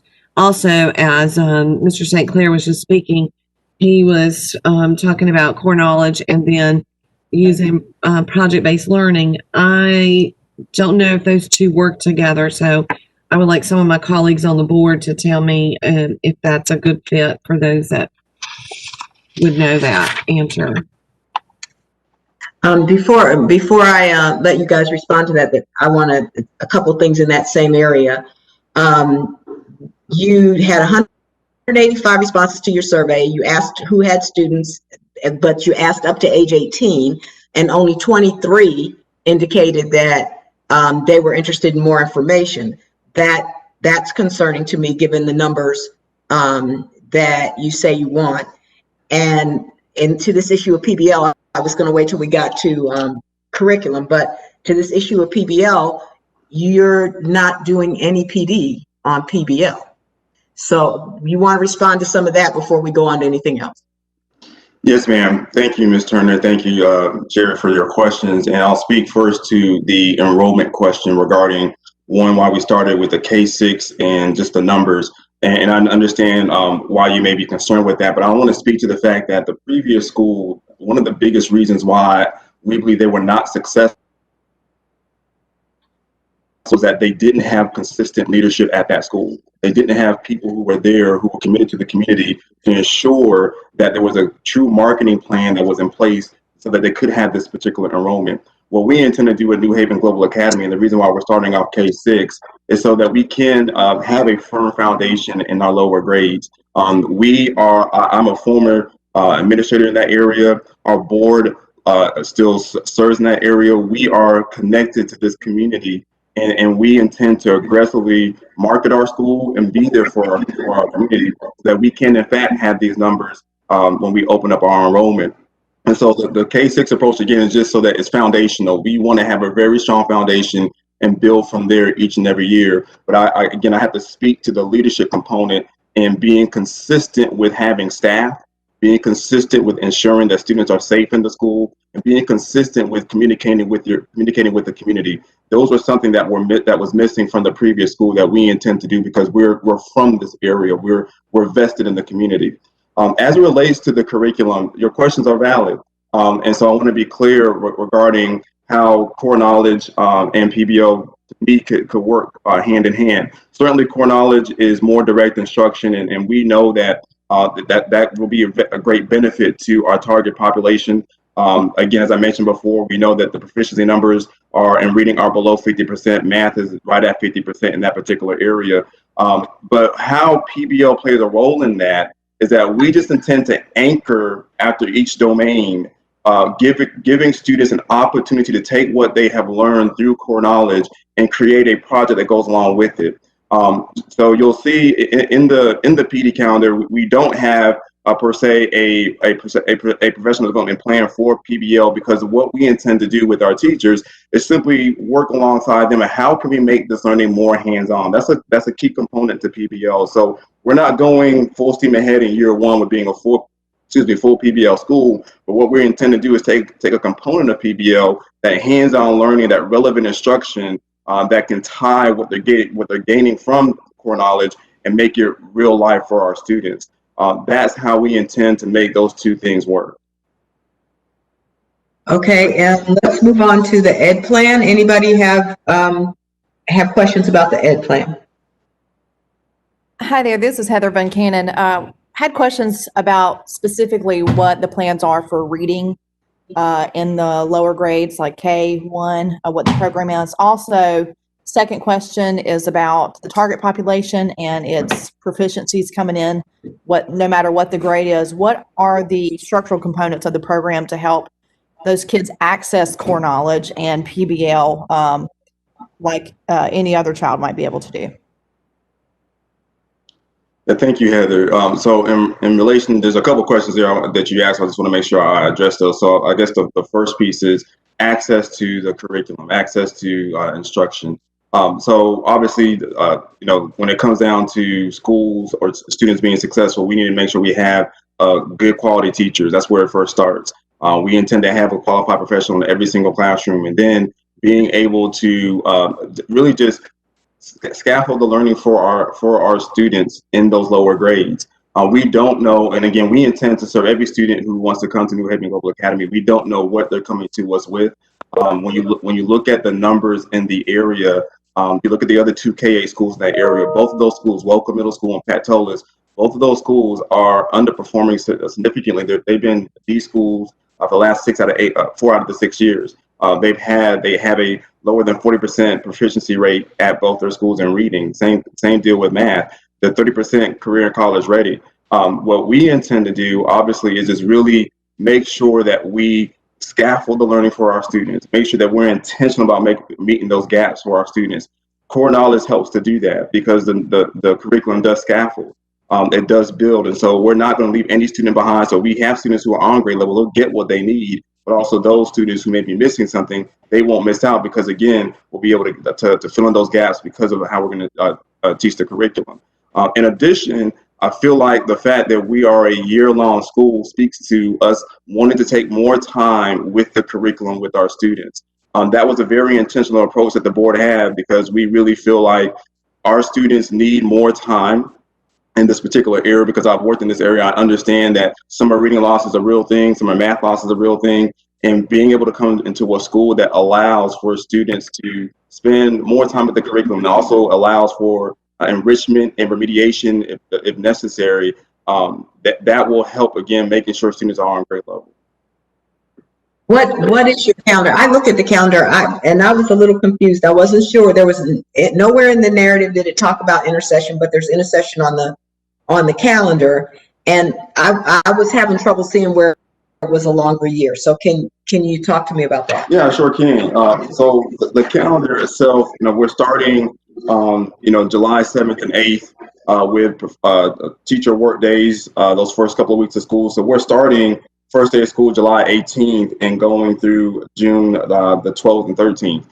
And so what we have is we have two intervention periods in our calendar where we're giving students the opportunity to really make sure they're mastering learning, making sure that they are on par to do well on benchmarks and assessments.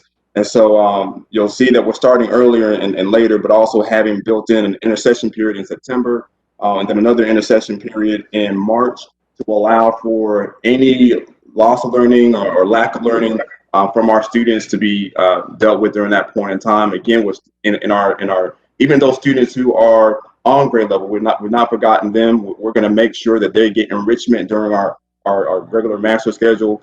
So I just feel like this calendar allows for more time during the school year and gives us the opportunity to really dig in and to use some data to ensure that students are on grade level.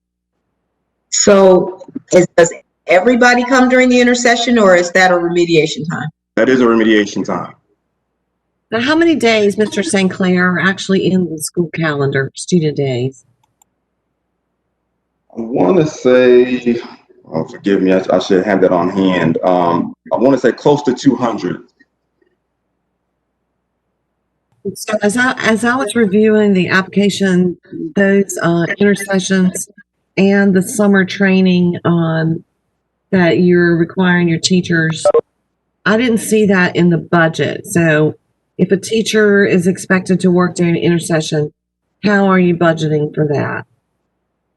Yeah, so that's part of their normal work hours. So again, we're going to allow for two things to happen. Obviously, the students who want to, students who need to come for that remediation piece will be there, but also we're going to have teachers there to provide enrichment. So students who still want to come to school, but be enriched in other areas. So this is part of their work contract, part of their work day schedule. So every teacher will still be required to be on campus during those times.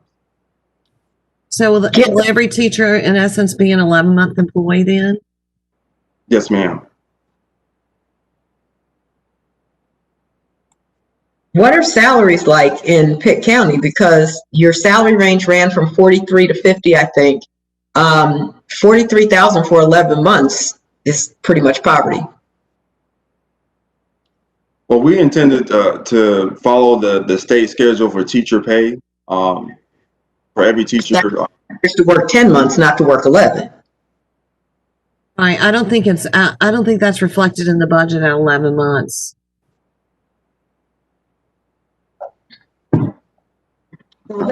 Let's go ahead. Well, are there any other questions? I think Heather, I saw you had a couple other questions about the ed plan. So let's do those and then let's move to operations and budget. My question is regarding reading specifically, because I'm not as familiar with core knowledge as some of my colleagues on the board.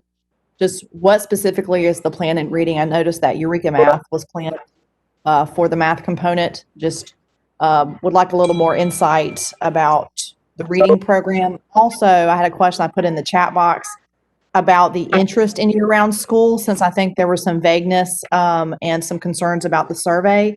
I'm very interested in what this community feels about the year-round school, or was that one of the things that attracted folks to that? So if you could address both of those. Yes, ma'am. I'll start with your core knowledge question. So Core Knowledge Language Arts is a reading program that starts at the kindergarten level and works its way up through middle grades. And so so in the early grades, you're going to get phonics, you're going to get awareness, you're going to get vocabulary. As I mentioned before in my opening statement, there's going to be there's really an emphasis in core knowledge on vocabulary building, on writing, on spelling. So Core Knowledge Language Arts is a reading program that starts in kindergarten and moves its way on up. As relates to I think the question was about the year-long school and the interest there. That approach to education came honestly from my experience as an administrator in this particular area of understanding that there was such significant loss from our students when they were not in school that this would be a really great approach. And also understanding that in this particular area, oftentimes students are living in areas that are highly impoverished and that are very unsafe. And so the year-long approach serves two purposes. One purpose, obviously, is we want to make sure our students are apt and ready to learn and move on to that next grade level and grade span, and have as much time as necessary to deal with the content and learn the content and master it. And the other piece is the safety of our students in that area. Students tend to find themselves in some trouble because this is an area that has high incarceration rates. This is an area that doesn't always have two parents at home, and parents are working multiple jobs. And so our thought process is if they're in our school, then we know they're safe, they're getting meals to eat, they're going to be at school learning, they're going to be excited about that learning experience. So that was our approach to that. As it relates to the interest in our school and our survey, and I do hate that we saw some barriers due to the pandemic that we could not go out and do a bit more and get the community more involved in speaking to this approach to schooling. But certainly because I still serve in that area and the board still serves in that area, we were having conversations with families about the school. We spoke with families who were leaving Ignite about the school and still wanting to be there. So I think more importantly that this community wants something that's consistent. This community wants something that they know that's different than what they're currently experiencing. This community wants a school that's going to ensure their children are going to be successful. In the survey, were parents specifically asked about year-long calendar? They were not specifically asked about the year-long calendar in the survey, and this, I guess, was some of our naivete, if I'm being honest with you, Ms. Turner, is this. We were really just trying to get some input from the community regarding what they wanted. We were not as specific as clearly you wanted us to be in the survey. We were just speaking in general terms of, hey, if a charter school were to come, would you be interested? What would you expect from this charter school? Those kind of things, but we did not specifically address the year-long approach. Okay, let's move on. We've got governance, finance, operations, and facility. Any questions in that area? I have a question, Ms. Turner, with regards to the organizational chart. This kind of segues into the budget, and it certainly speaks to Mr. St. Clair. So Mr. St. Clair, if I understand correct, you are on the board. Yes, ma'am. Okay. But in the documentation, your resumes or the questionnaires, several board members refer to you as the executive director. And on the organizational chart itself, it shows that as a position under the board. So can you clarify for me what the executive director is? And if it is a position that will be at the school, why is that position not included in the budget?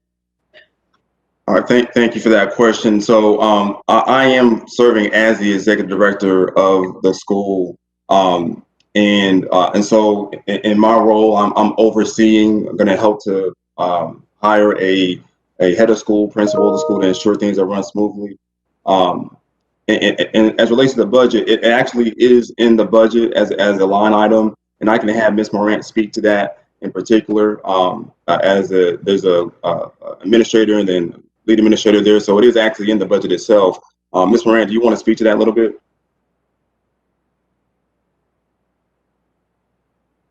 You're muted. Yes. Can you hear me now? Yes. Yes. Good morning, and thank you, everyone.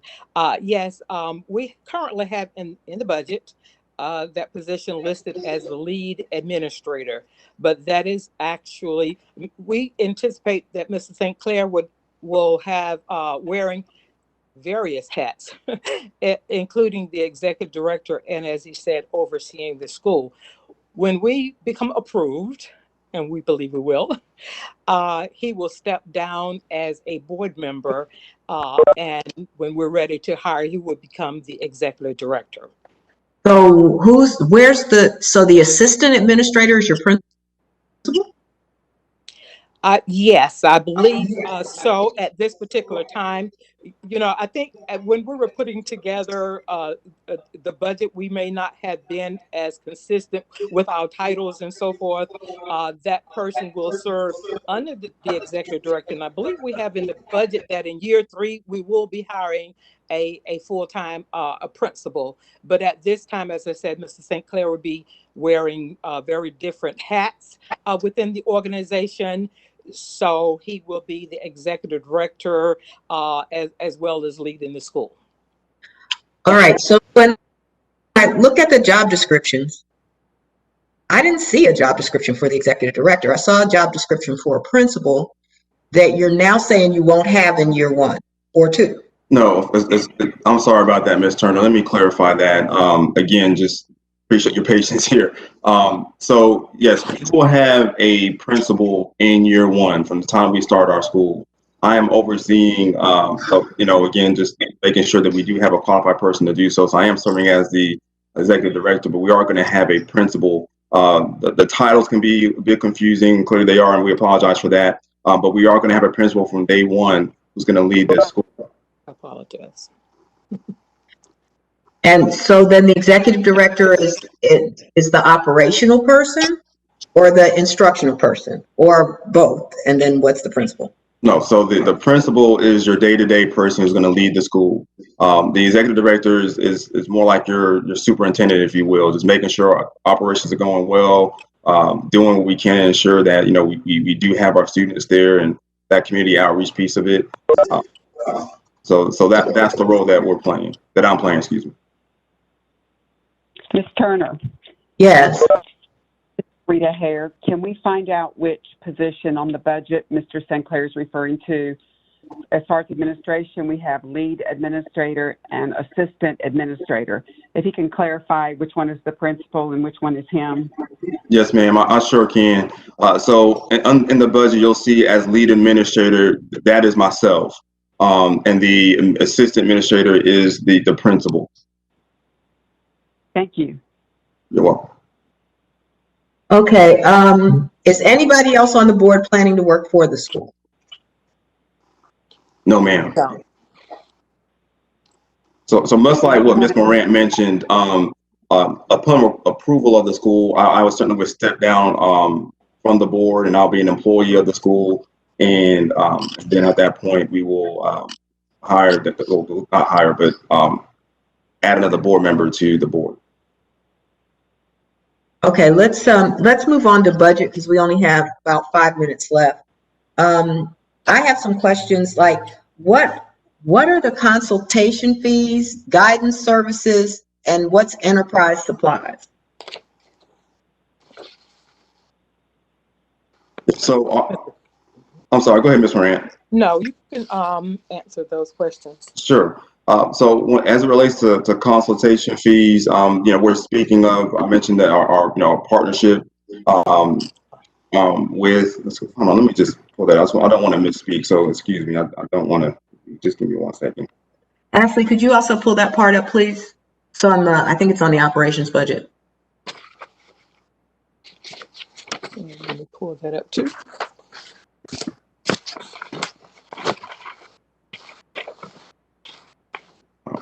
Yeah, so we have partnered with Tutelage Educational Services and Tony Helton to ensure that we, number one, understand the charter school world. Tutelage understands that. As you can see that, we certainly need the guidance. There is no Lone Ranger leadership, in education. And so we definitely are going to rely on tutelage to ensure that we're doing what is required of us as a charter school. So that's what the consultation fees are for. There was another question. Anything about that in the application at all? I except for that budget item, I didn't see anything in the application about tutelage at all. Right. Well, again, that is a contract service, and so what we intend to do is just a contract with them. They're not running the school. It's just a means for as a board for us to ensure that we have another partner to be sure that we're doing what we need to be doing, so the school can be successful. Your guidance services, $14,004 every year. What's guidance? What guidance services are those? Right. So that would obviously, in that particular line item, you'll see that that's for things like anything dealing with. I know we have the legal counsel, and I want to say, and again, please forgive me. I'm just trying to clarify that. Mr. St. Clair. Yes, ma'am. While you were clarifying that consultation fees, would that be for our financial management company, Prestige? No, that's listed in a different place. Oh. No, ma'am. Yeah, that's listed under financial. Yeah. So. Okay. Yeah. So for guidance services, that is going to be in relation to things that will help us with students at the school and our guidance areas. We have not in our budget, don't believe we put in there for a full-time guidance counselor, so that would help in that arena. So that would help with consultation of students and that's, I'm sorry. There's no counselor in the budget whatsoever for the first 5 years. And you're talking about a high poverty neighborhood, students who are at risk. I think that's a mistake, but of course I'm a school counselor. Oh. Well, no, I definitely understand that. We definitely want to make sure our students are getting any kind of mental health services. So that's where that guidance comes into play. And just, just kind of speaking overall, we know that this is something that we're going to have to work at, ensuring that we have the right quality personnel to be sure this school is successful. Which is, again, speaking to the partnerships that we have formed, we feel very comfortable with those partnerships that we'll be able to do that. Mr. Friend, you noted that you had some questions. You want to go with yours? Yeah, thank you, Ms. Turner, and thank you, Mr. Sinclair, for your time here. I actually do have a series of questions, and if you could just answer them very briefly. First of all, is there any member of this board, or any person you have in mind for employment at the school who has any affiliation with the former school that was at that location? No, sir. Okay, thank you for that. The facility itself, is it under the same ownership that rented it to the former school, or has that changed hands? Do you know that at all? I do. It is it's still under Greenville Community Services. Okay. And your lease, are you able to take on the facility, but are you getting them the furniture and maybe other equipment that was in the school, or is that not part of this? Yes, sir. So the building is move-in ready, clearly because Ignite was there previously. So some of that stuff still remains in the building, will be at our use. Okay. So two things that caught my eye in the budget real quickly were just, and again, maybe I misread it, but under technology, instructional technology, between software and computers, it was only around $21,000, and less than half of that was actually for a computer.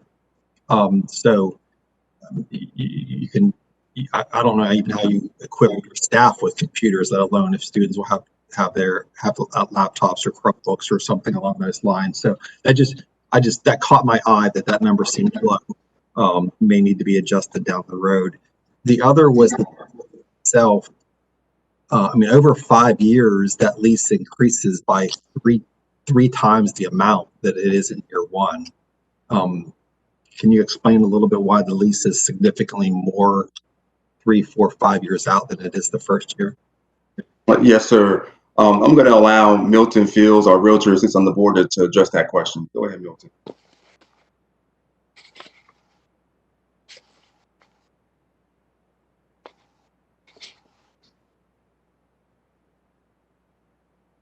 Is he muted?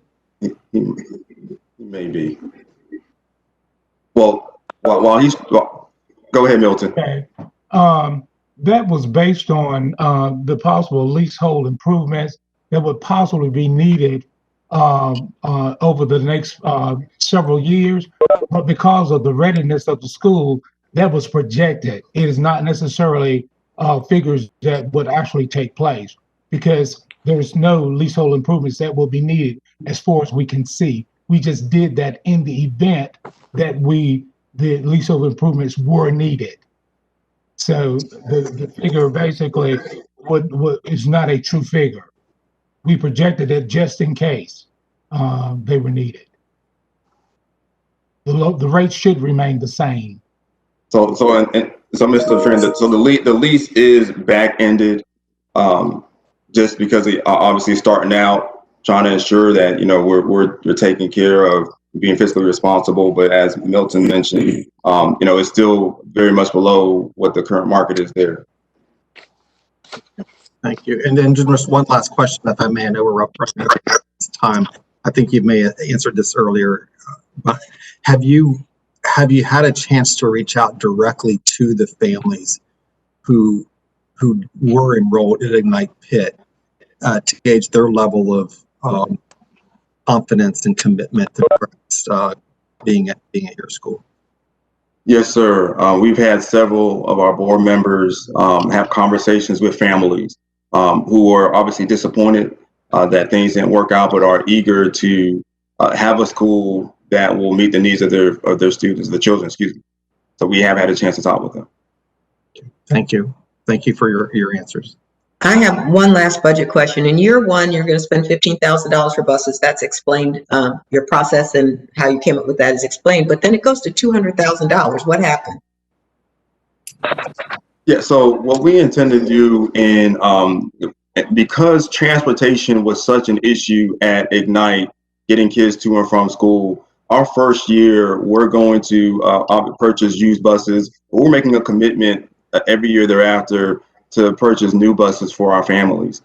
We don't want transportation to be an issue for our families getting to and from school. So we've just made a commitment to making sure we have buses that are reliable from in the first 3 years.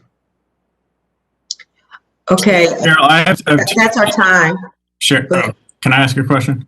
Sure, go ahead. And maybe this was answered. What is the other funds in the budget on the total budget revenue projections?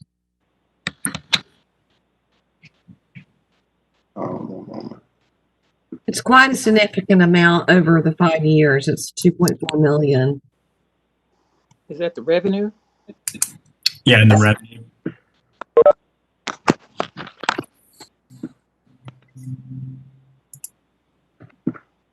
Where are we? I don't see it on mine. It's the projections. It's the last thing. Yeah. 258,000 the first year, 404,000 in the second. Is that a grant that we anticipate in getting, Mr. St. Clair? No, it's not.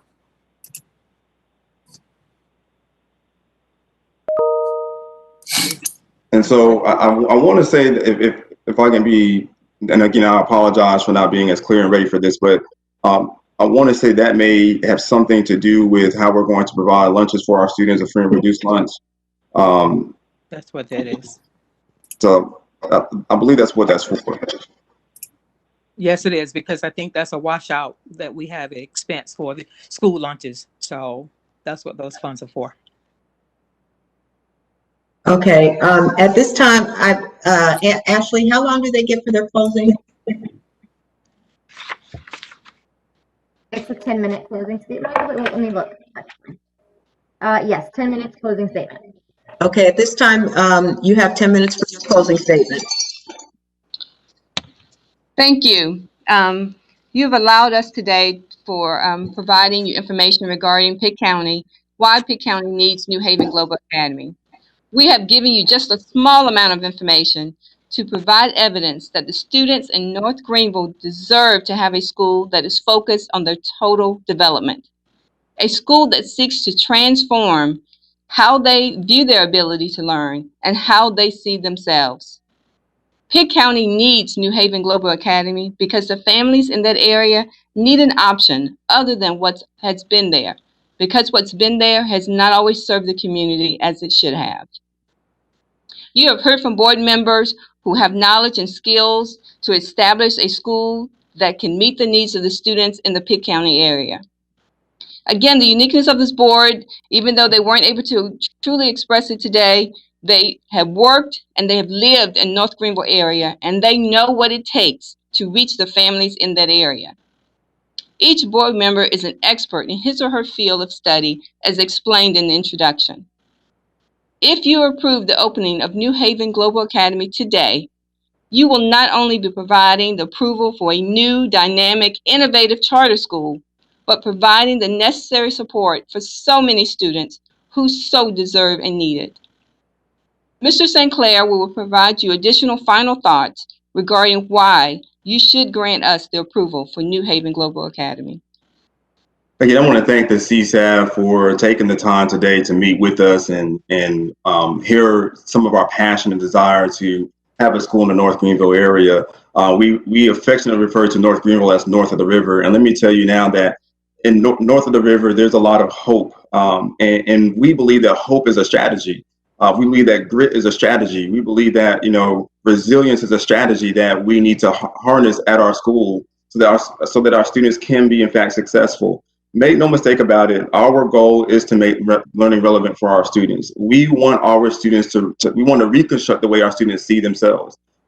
Again, having worked in this area, I know some of the pitfalls that exist there and some of the esteem issues our students face and the lack of consistency our students are looking at. And we simply want to remove every single barrier possible. We want our students to know that they can, in fact, learn, they can, in fact, think deeply, and they can, in fact, lead, which is why we're using the Leader in Me and 7 Habits curriculum to make sure that that does happen. We want to build our students up even the more. We know, again, that the families take a lot of pride north of the river and where they come from and who they are. And we just want to give our students a voice at our school. We want to give our students a chance to learn and to think differently.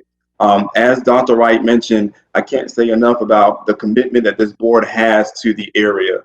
Again, having worked in that area, having served in that area from a church standpoint, I know that this board is committed. And that was a very telling thing about the previous school. The previous school was not committed to this community, and we certainly will be.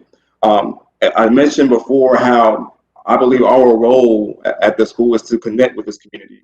And we do that by first making sure we have a safe school. I mentioned earlier how we're going to have breakfast and lunch and snacks daily, how we're going to have reliable transportation daily. These are just on the face issues that were glaring with the previous school. We're going to have a year-long approach to education, spending more time with curriculum, making sure that the curriculum scaffolds and builds, making sure that we meet the needs of every student in the building, giving students real-world experiences. We just want to connect.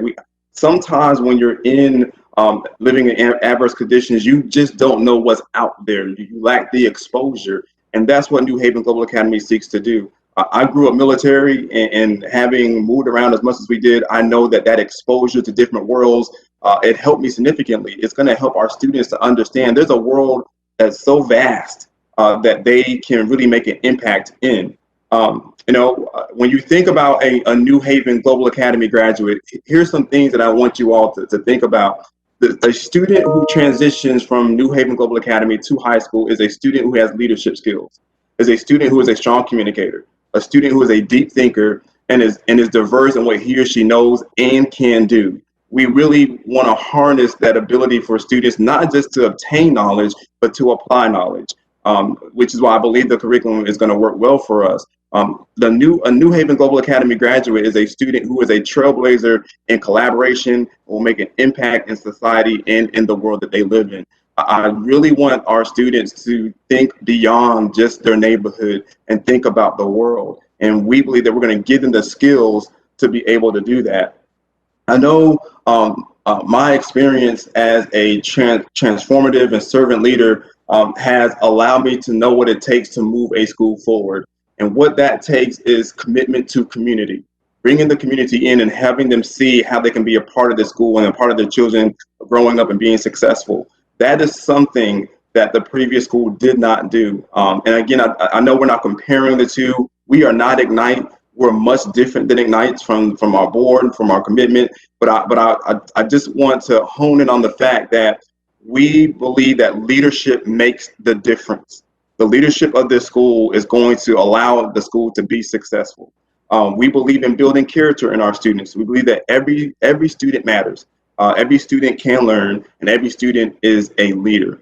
I want to thank again the CSAF for this opportunity and pray and hope that you see that we have the makings of something that's really strong and powerful that can really change the lives of students in north of the river. Thank you for your time.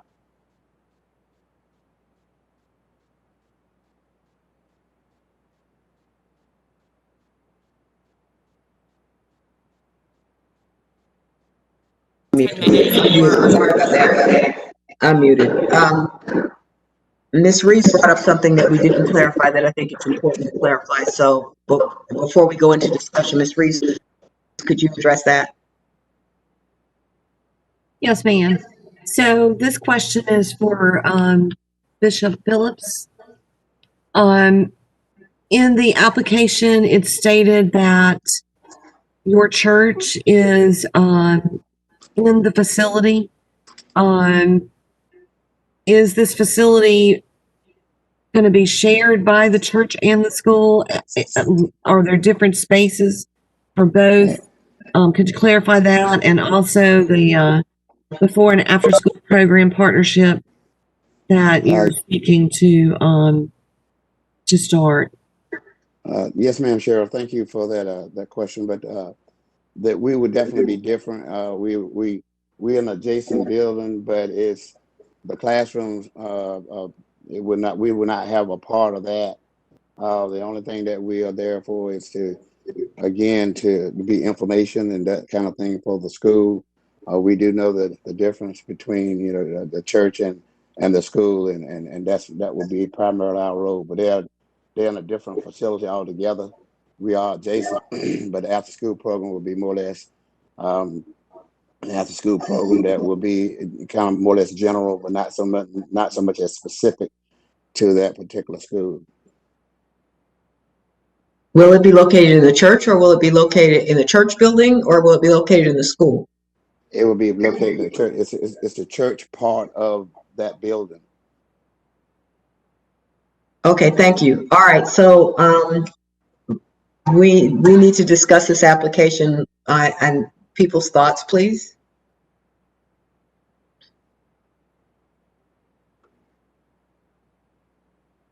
Well, Cheryl, may I start? Please.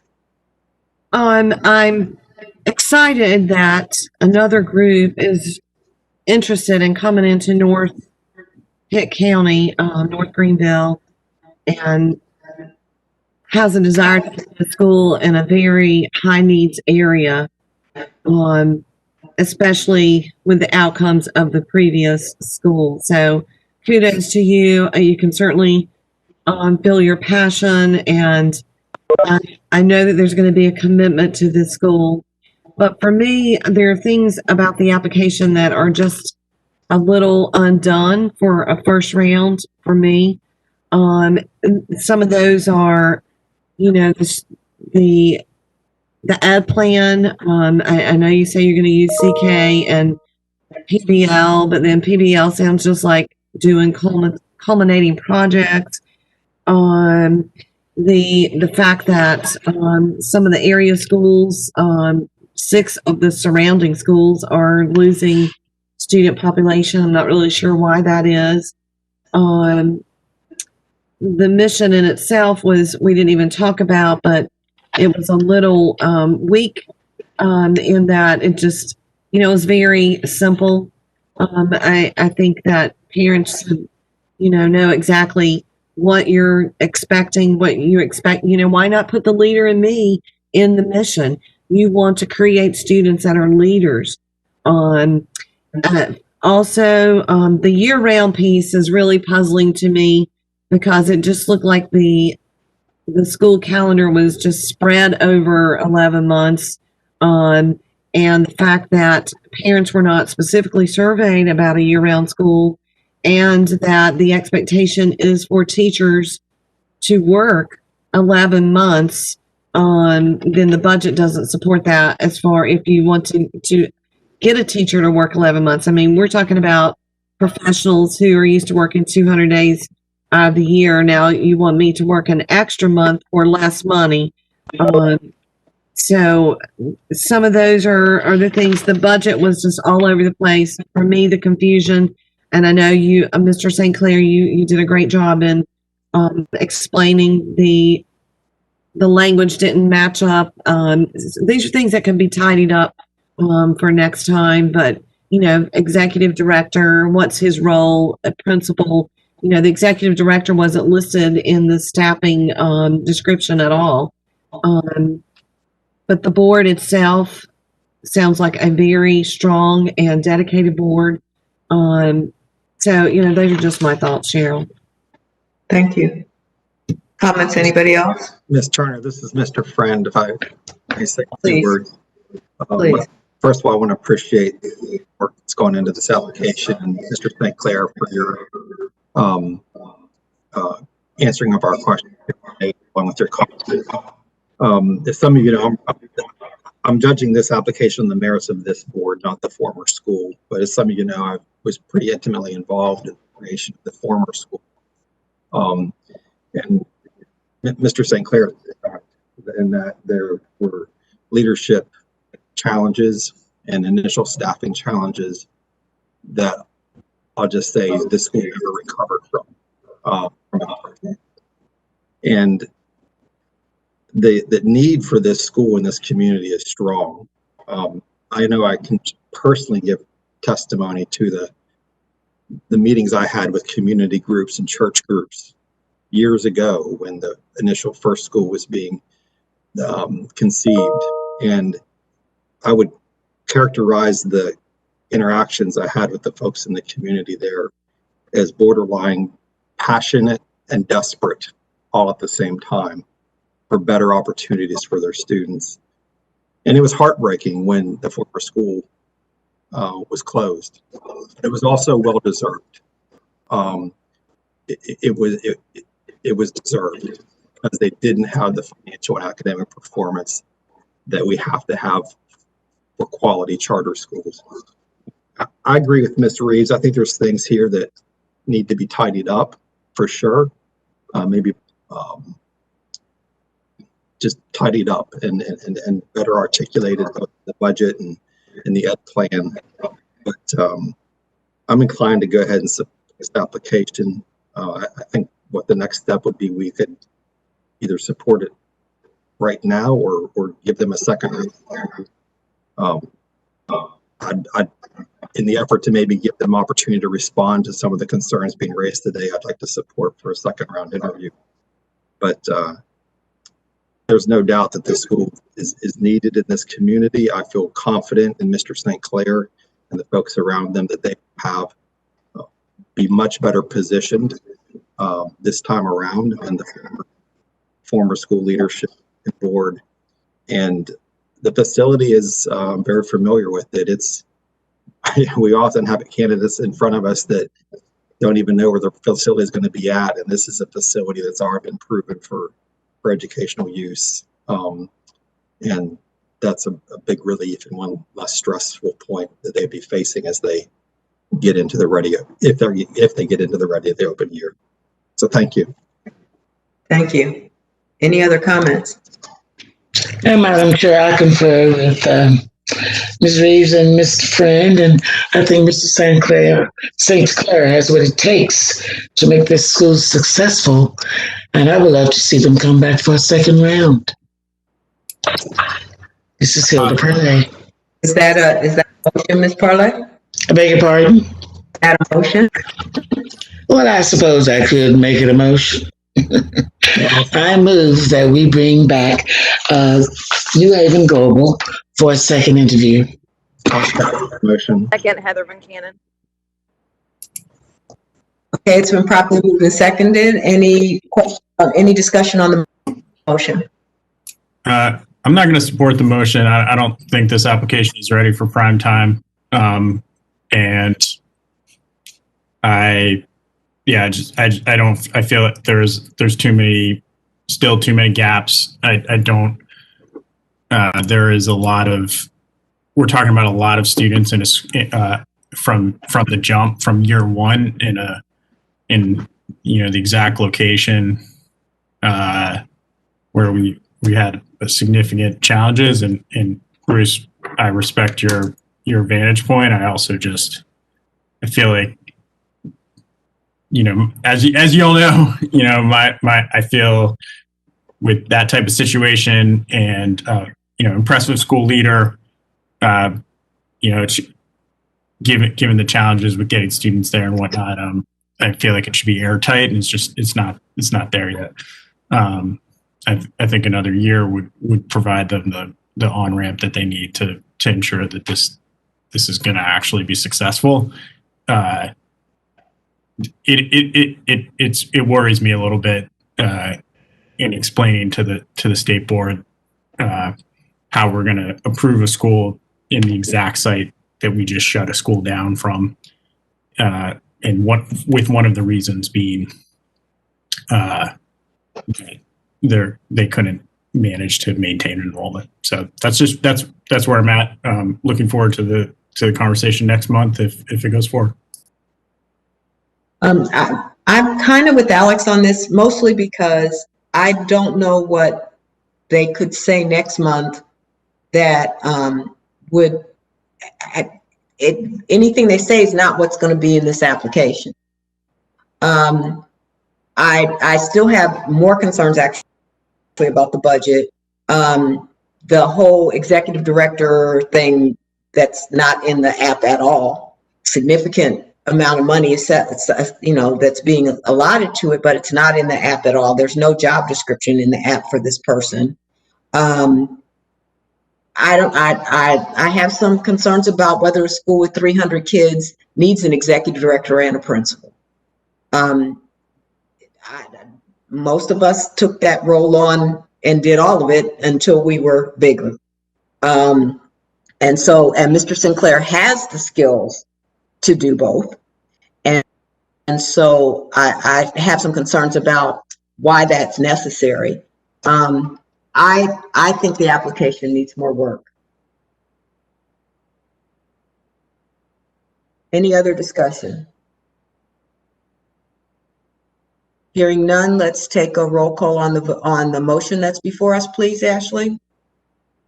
Okay, thank you. And this is for a second round interview, correct? Yes, it is. Yes, it is. All right, Joel Ford, No. Bruce Ryan, Yes. Rita Hare,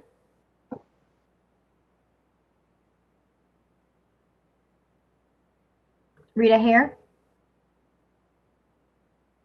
Did we lose her?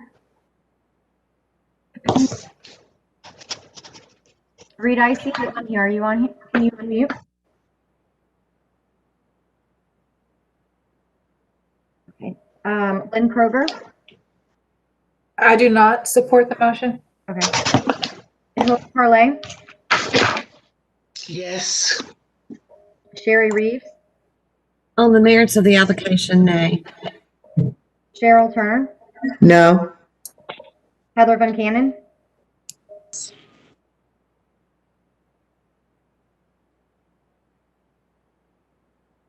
Heather Van Cannon. Yes. Okay. And Alex Quigley. No. Okay. All right, the motion did not pass.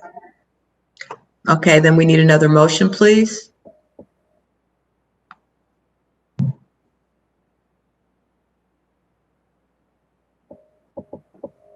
Okay, we have to choose one of three things. We either have to choose, we send them forward to ready to open, we bring them back next month, or we do not approve the application and move forward, but we have to pick one of the three. This is Lynn Kroger. I make the motion that we do not move New Haven Global forward. And I'll second that, Cheryl. Properly moved and seconded. Any discussion? Hearing none. Ashley, could you please take the roll? Joel Ford, Aye. Bruce Friend, Nay. Rita Hare, Lynn Kroger, Aye. Hilda Carlin, Nay. Terry Reeves, Aye. Cheryl Turner, Aye. Heather Van Cannon, Nay. Alex Quigley. Aye. Okay, that motion passes.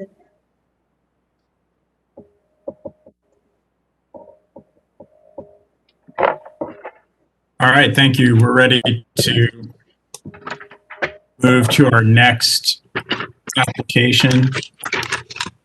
Melanie, if you could go ahead and move forward. Okay, thank you. Okay, next we have Dogwood Classical Academy in Cabarrus County. And what you see is the zip code 28027. Here we have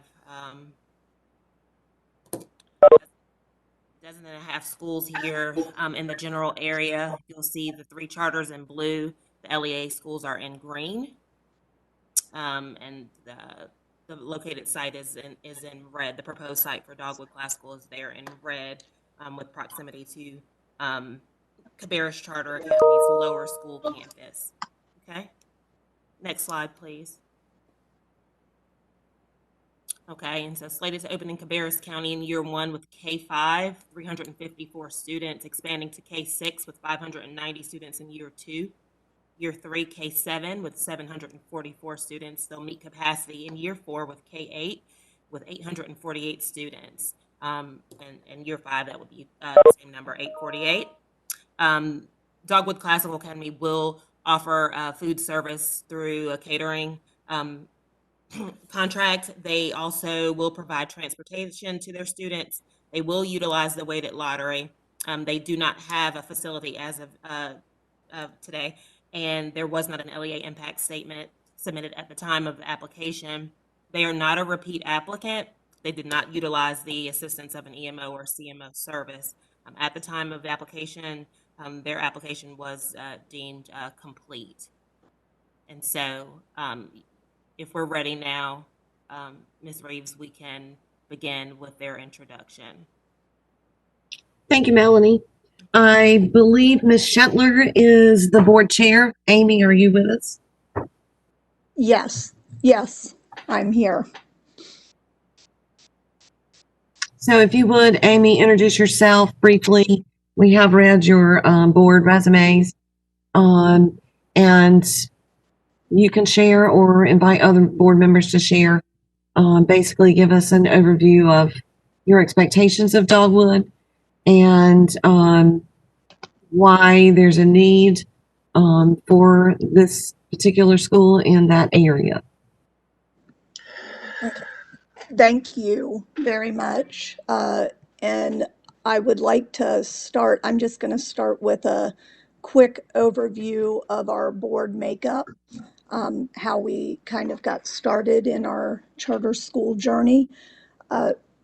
3 of the board members, myself, Mr. Lineberger, and Ms. Behrens, reached out to Hillsdale Barney Charter School Initiative about 2 years ago, seeking to start a classical curriculum charter school in North Carolina. So when we reached out to Hillsdale, they connected the 3 of us, and from there we reached out to friends and people that we knew to see who was interested in starting this journey with us. So currently on our board, or the makeup of our board, we have two board members, Mr. Sessoms and Mr. Lineberger, that have organizational and operational skills. Many years, they are now retired, in the business sector, including starting successful businesses. And Mr. Lineberger currently owns his own business that he had started. We have three members who have extensive educational experience. Ms. Behrens has 30 years of education experience and involvement in lower income urban communities in Chicago and Detroit. Mrs. Jennings has 30 years experience in teaching students with disabilities and is current with all state compliance training. I have over 15 years of combined experience teaching in the classroom and running a gifted ed program for a school with over 90 certified students. We also have a member with legal expertise in real estate law. His background, well, first, his name is Mr. Hajurka Jr., and he is not with us today because his wife just had a baby. And so they are wading through the process of becoming new parents. But he brings to us his legal expertise and also his experience as a classically educated student whose intellectual and academic fires were lit as a result of his classical education. He also coaches youth football and is a very involved volunteer in his community. Our board has added a new board member since our application was submitted. Mrs. Matthews is a community organizer, former Cabarrus County guardian ad litem. She was a former case manager for Children's Behavioral Health Agency and experienced volunteer coordinator who resides in Cabarrus County. She has a tremendous network of corporate, community, and philanthropic ties. We are seeking to add two new members. We are actively looking for them and have been looking for them from within the community that have marketing and financial accounting expertise to complete our board.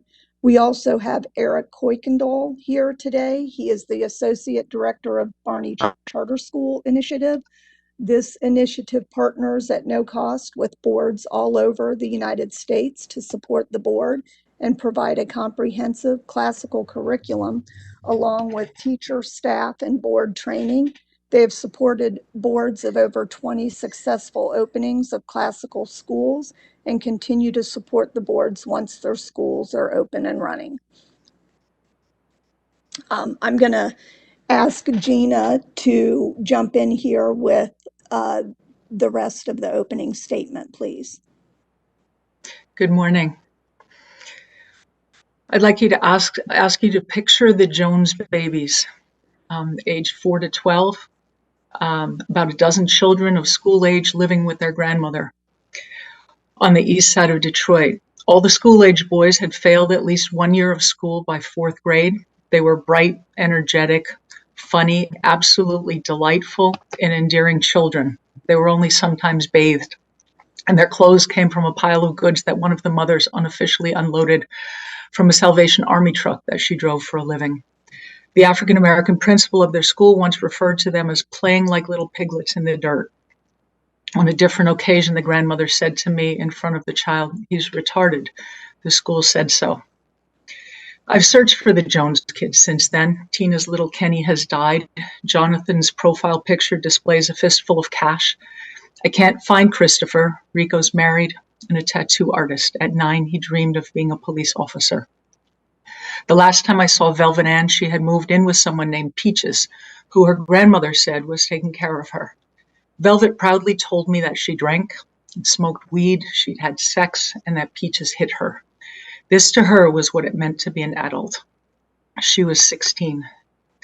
Now I want you to imagine the Jones children at Dogwood Classical Academy, where each child is seen, valued, protected, perceived as a person of great potential, surrounded by images of beauty and ideals of strength, courage, and respect, where we have a washer and a dryer and spare pieces of uniforms? What if the Jones children spent a significant part of their day in a world in which it was safe to share because there was always enough? What if they'd been given a foundation of comprehensive phonics instruction from the first day? What if they had sat in classrooms where adults addressed them by their names, listened to their ideas, invited them into conversations about the great themes of humanity, about liberty and freedom, courage and perseverance, responsibility and justice? What if they'd been given the opportunity to experience Frederick Douglass's journey as described in his narratives, alongside Tom Sawyer and The Road Not Taken, I Hear America Singing, along with I Too Sing America? This is just a small snapshot into our curriculum. What if they had seen themselves in these texts and been able to learn wisdom from literary allies? What if they had learned to read at and above grade level with heroic people in history and in fiction, and experienced the excitement of discovering that the root that they learned in Latin class today showed up in science, and that they had understood the meaning even though they had never seen that word before? What if they were middle schoolers during an election year and suddenly realized that the battle was not actually between this personality and that, but between centralized power and states' rights, and that such impassioned differences had roots that predated the signed Constitution, and for real reasons and not fads? What if their prior study of feudal Japan and early Russia already prepared them to understand that governmental structures rise not arbitrarily, but from worldviews made of a selection of values, morals, and ethical commitments? What if their definition of personhood and adulthood included an entire world of poetry and art and professions, noble leaders, life's challenges, and Socratic dialogue about conflicting ideas, and included classrooms about literary characters who made naive decisions that cost them everything? What if they experienced reiterative teaching method that reinforced instruction in multiple expressions and multiple times each day? What if that regular internal assessment were built into the classroom model and identified learning struggles on the day they emerged and not 3 or 6 months later? What if they had never failed a grade, had never heard they were retarded, never perceived to be like piglets? What if instead they had gained an entire backpack full of experiences of winning, of success, of confidence, earned through real accomplishment? What if Quentin wasn't looking for excuses to get out of things? What if Christopher had been allowed to be a child during his childhood while learning how to become a man by watching other men in school and in history, in fiction and autobiography? What if his natural interest in fixing things and in how things work had been connected to the language of math and to the discoveries of science, many of which had been made by people who looked just like him? What if Velvet Ann had an imagination captured by the myth of Orpheus and Eurydice, and what if her heart's longing had been cherished by, to be cherished, had found a home in Maya Angelou and in the poem Alone? At Dogwood Classical Academy, we want to turn those what ifs into realities. Thanks. Thank you, Ms. Brames. I wanted to just add to the end of that opening statement that we're seeking to put this charter school in Cabarrus County because we're well aware that classical education is being served in the Mecklenburg County area by a tuition-free option in Bonnie Cone, and that we would like to offer that same option to these parents that are living in Cabarrus County and the students of Cabarrus County.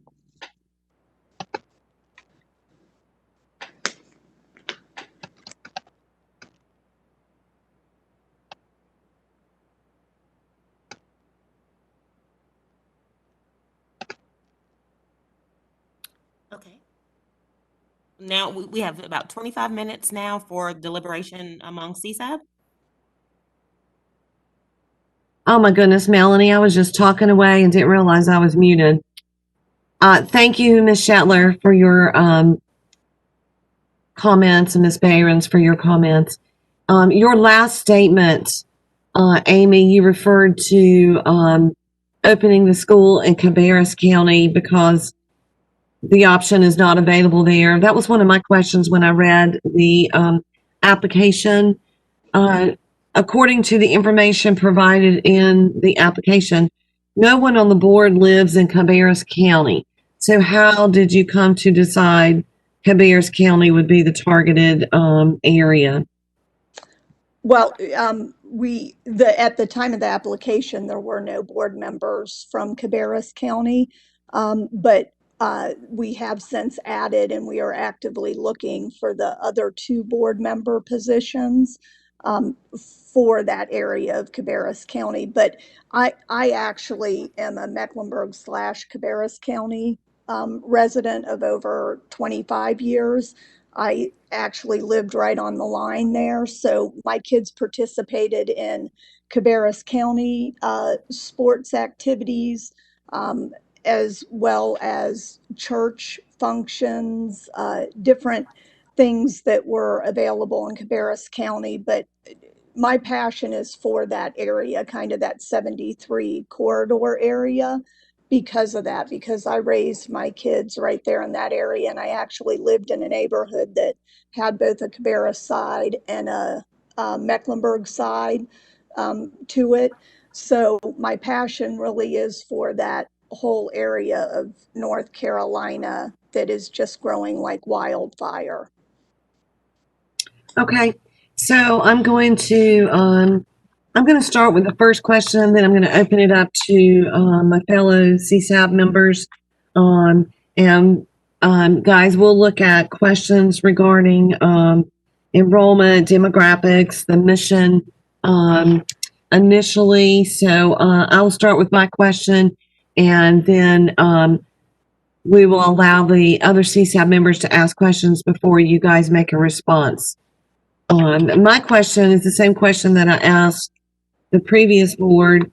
You are talking about a very specific program with the classical approach, and we know that it's foundational. Basically, the better the students who start in kindergarten and grow with it are most successful. Yet you're starting your school as a K-5 with 354 students. So just think about that. I'm going to open it up to the other members of the board. Questions regarding mission, demographics, legislative purposes, any questions, academic, the goals, any questions in those areas? Okay, Madam Chair, Hilda probably has some questions. Related in question 12, in the projected enrollment demographics, the total there is 38%, starting with kids with disabilities, etc. And I would like to know which groups would make up the 62 remaining percent. And in regards to the mission, it states that they will develop students who aspire to virtuous learning. And what about those who do not aspire to virtuous learning? Please explain that. And then how would you describe an effective citizen? What truly is an effective citizen in your view? And in the vision, it states the bottom sentence or the last sentence, understanding of the complex foundational tenets. Do you mean that your students will understand the complexity of those tenets versus they will have a complex understanding themselves? And question 98 in demographics, that totals 95%. Who will serve the 5%? And let's see, a typical day, you mentioned that the staff, of course, will be positioned near the entry to accept and greet the kids. And also other staff will allow times to answer parent questions. And do you think that would be an appropriate time and location for parents' questions to be addressed? And let's see, instructional program, all students will be assessed after several weeks in math. I think that needs to be a definite number of weeks as opposed to several. and the Lineberger Foundation. Is that one of the members of the board's family? And would that be a conflict of interest, as it was noted that they do assist financially? And that is all I have for right now. And it is good to see the weighted lottery. Thank you, Madam Chair. Okay, thank you, Ms. Buckley. Ms. Sheldon, that's a lot of questions. Hopefully you were taking notes and I was trying to get them all down there. and if you feel free to punt it off to one of your other board members if there's an area that they have a particular strength in. So I'll give the floor to you for a few minutes to try to answer those questions. Okay, I just want to correct if I miss answering or we miss answering any questions, please just let us know. We have to continue to clarify for you. Oh, yes, thank you. And if I need to repeat, I shall. Thanks. Thank you. And I do think that you started with the makeup of the percentages, the question of the demographics of the school. Yes. Yeah.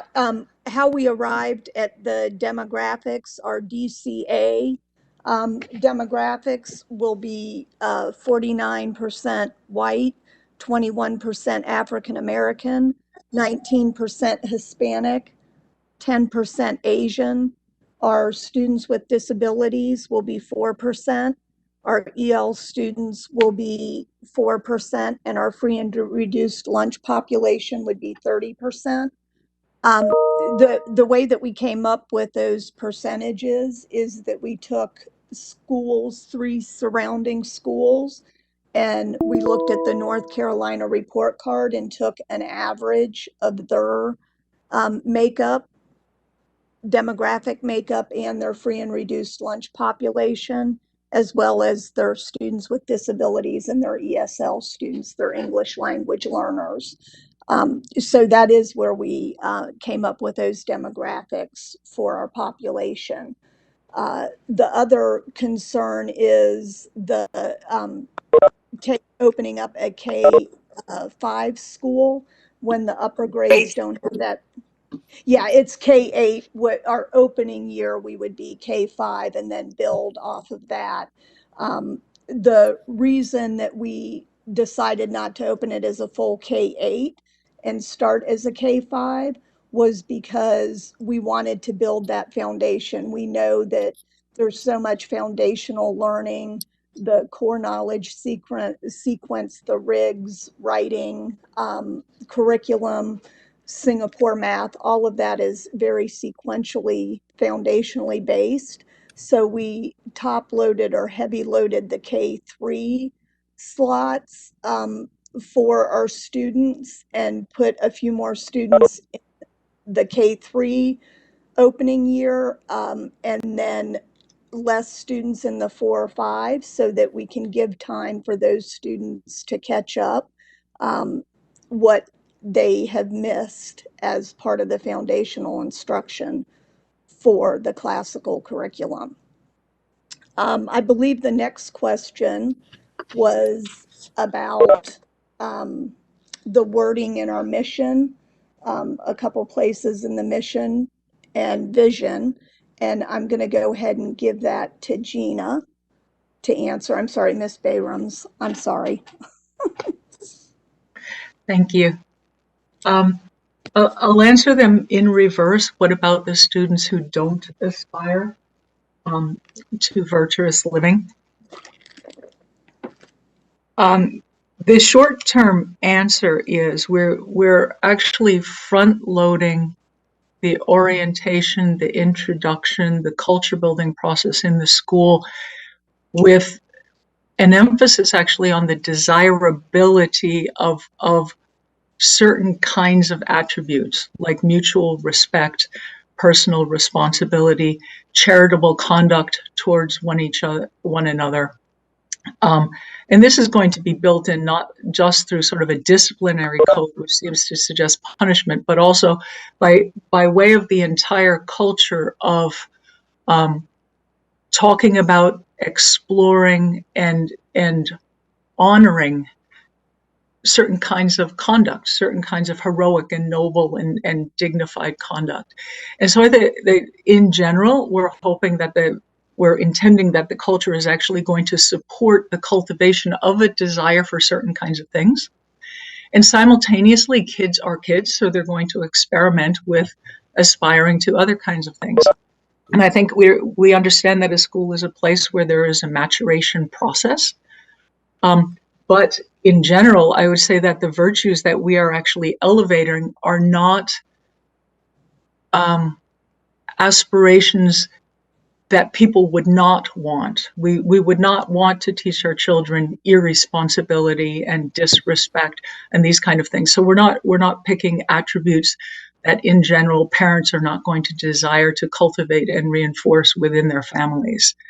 In terms of effective citizens, we live, the classical educational model is we value it and we want to teach it because we actually think that when we know how our governmental structures and our history came about, and we know those sorts of nuances and complexities, and equip our children to engage complexly in those complexities, right? In nuanced ways and understanding ways, they actually become really well equipped to participate in a government that depends on self-governance. It's we the people, and doesn't hand over that responsibility to somebody else. And so this is our model because we think it's important to the kids' lives, to the families' lives, to the community lives, as well as to the national life and how we participate in that national life.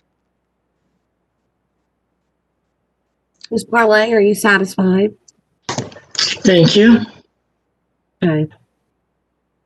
Board members, let's move on to the other areas. Let's look at the ed plan. Do we have any questions with the ed plan or under the governance sections of the application?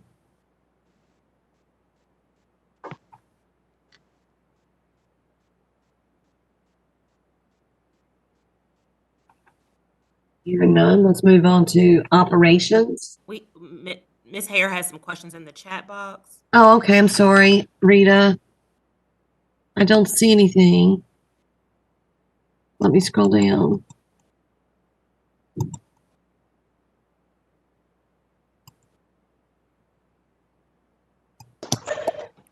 It's Heather.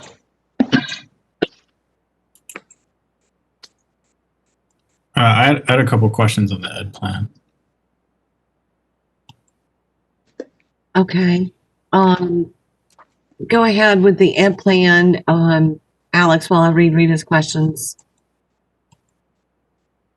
Well, yeah. I mean, I had similar.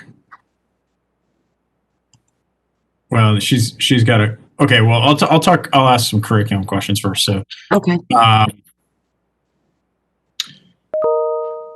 Could someone talk about, just from a curricular standpoint, like we've heard a lot about core knowledge, obviously, so I'm not as interested in that, but more about what the Great Books curriculum looks like at, across grade levels, and then kind of more about RIGS, the RIGS program in ELA.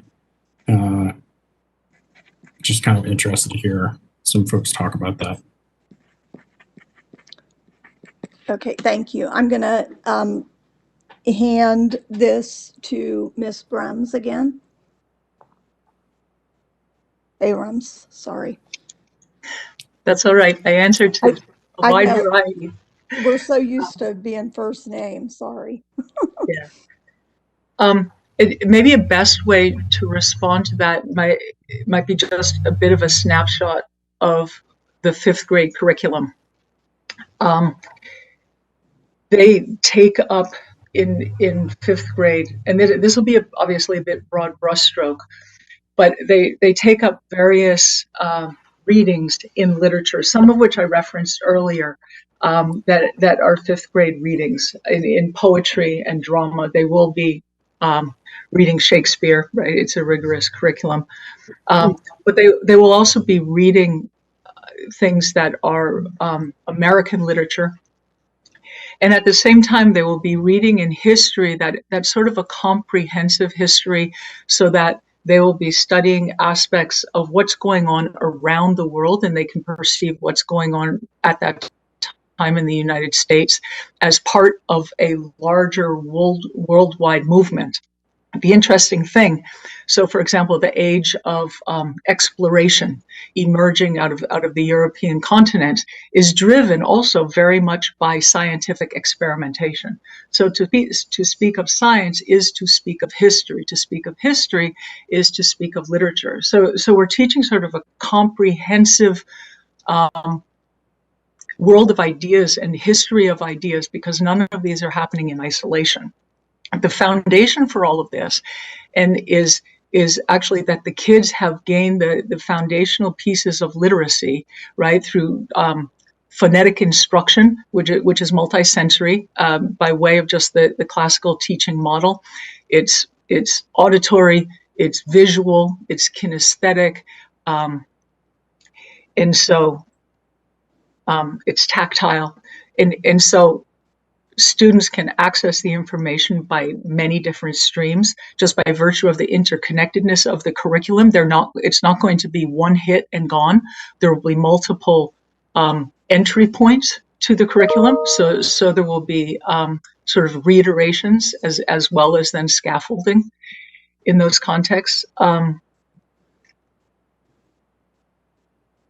I think and then as well, there are art components, music components. To speak of history is to speak of the emergence of certain kinds of music from certain regions and certain people groups, right? So everything, again, another opportunity to access one piece of information by way of another bridge that we can build to it, another kind of discipline and style of learning and place of interest. I think, Amy, those are the pieces I would put on the table. Yeah, and then I'm just going to follow up with the RIGS program for ELA. What RIGS provides to the classical curriculum is that all-important writing piece to the puzzle, because our curriculum is a curriculum that focuses heavily on writing and the how to become a good writer, how to be able to respond not only verbally, communicating with each other, but also in written form. So that RIGS writing program is very strategic in getting children prepared to be good, strong writers, starting in the grammar school years.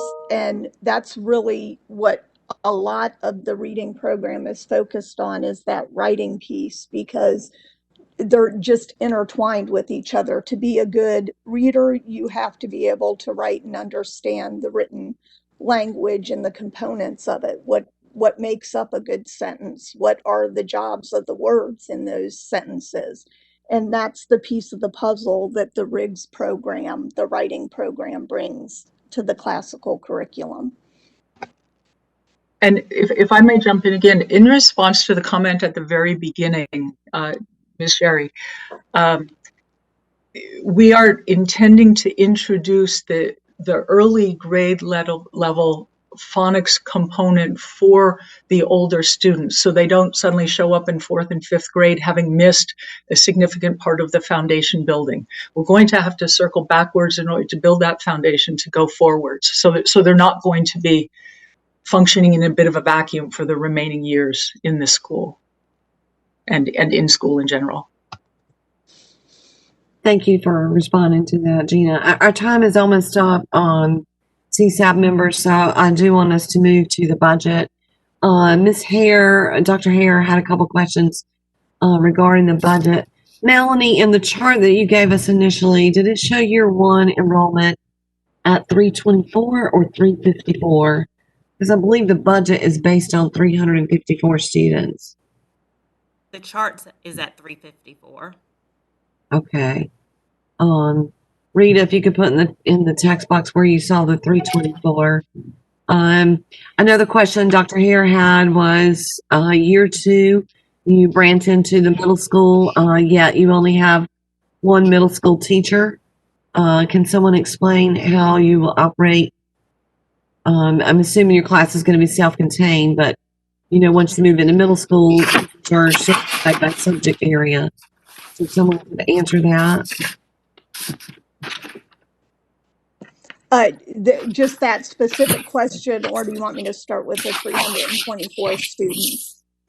Do you know where the 324 came from, Amy? Yeah, it was a miscalculation or a mistype on our part when we were putting the application together. So the 324 was not intended. It came in an explanation in one of the questions. Okay. I meant to put 354. Okay, because I know in my notes I have written 354, and then the budget is based on 354. And it's she's making a very good point, because clearly if it's only 324 yet you budgeted on 354, then you're going to have a huge shortfall. Yeah, that really changes things. So, yeah, and then the 6th grade matter is that we have classroom teachers for 6th grade in the Barney Hillsdale charter school model. The 6th grade classes do not switch. They stay in one room. Okay, so you basically follow the K-6 licensure, whereas 6th grade teacher is eligible to teach all subjects. Correct. Okay.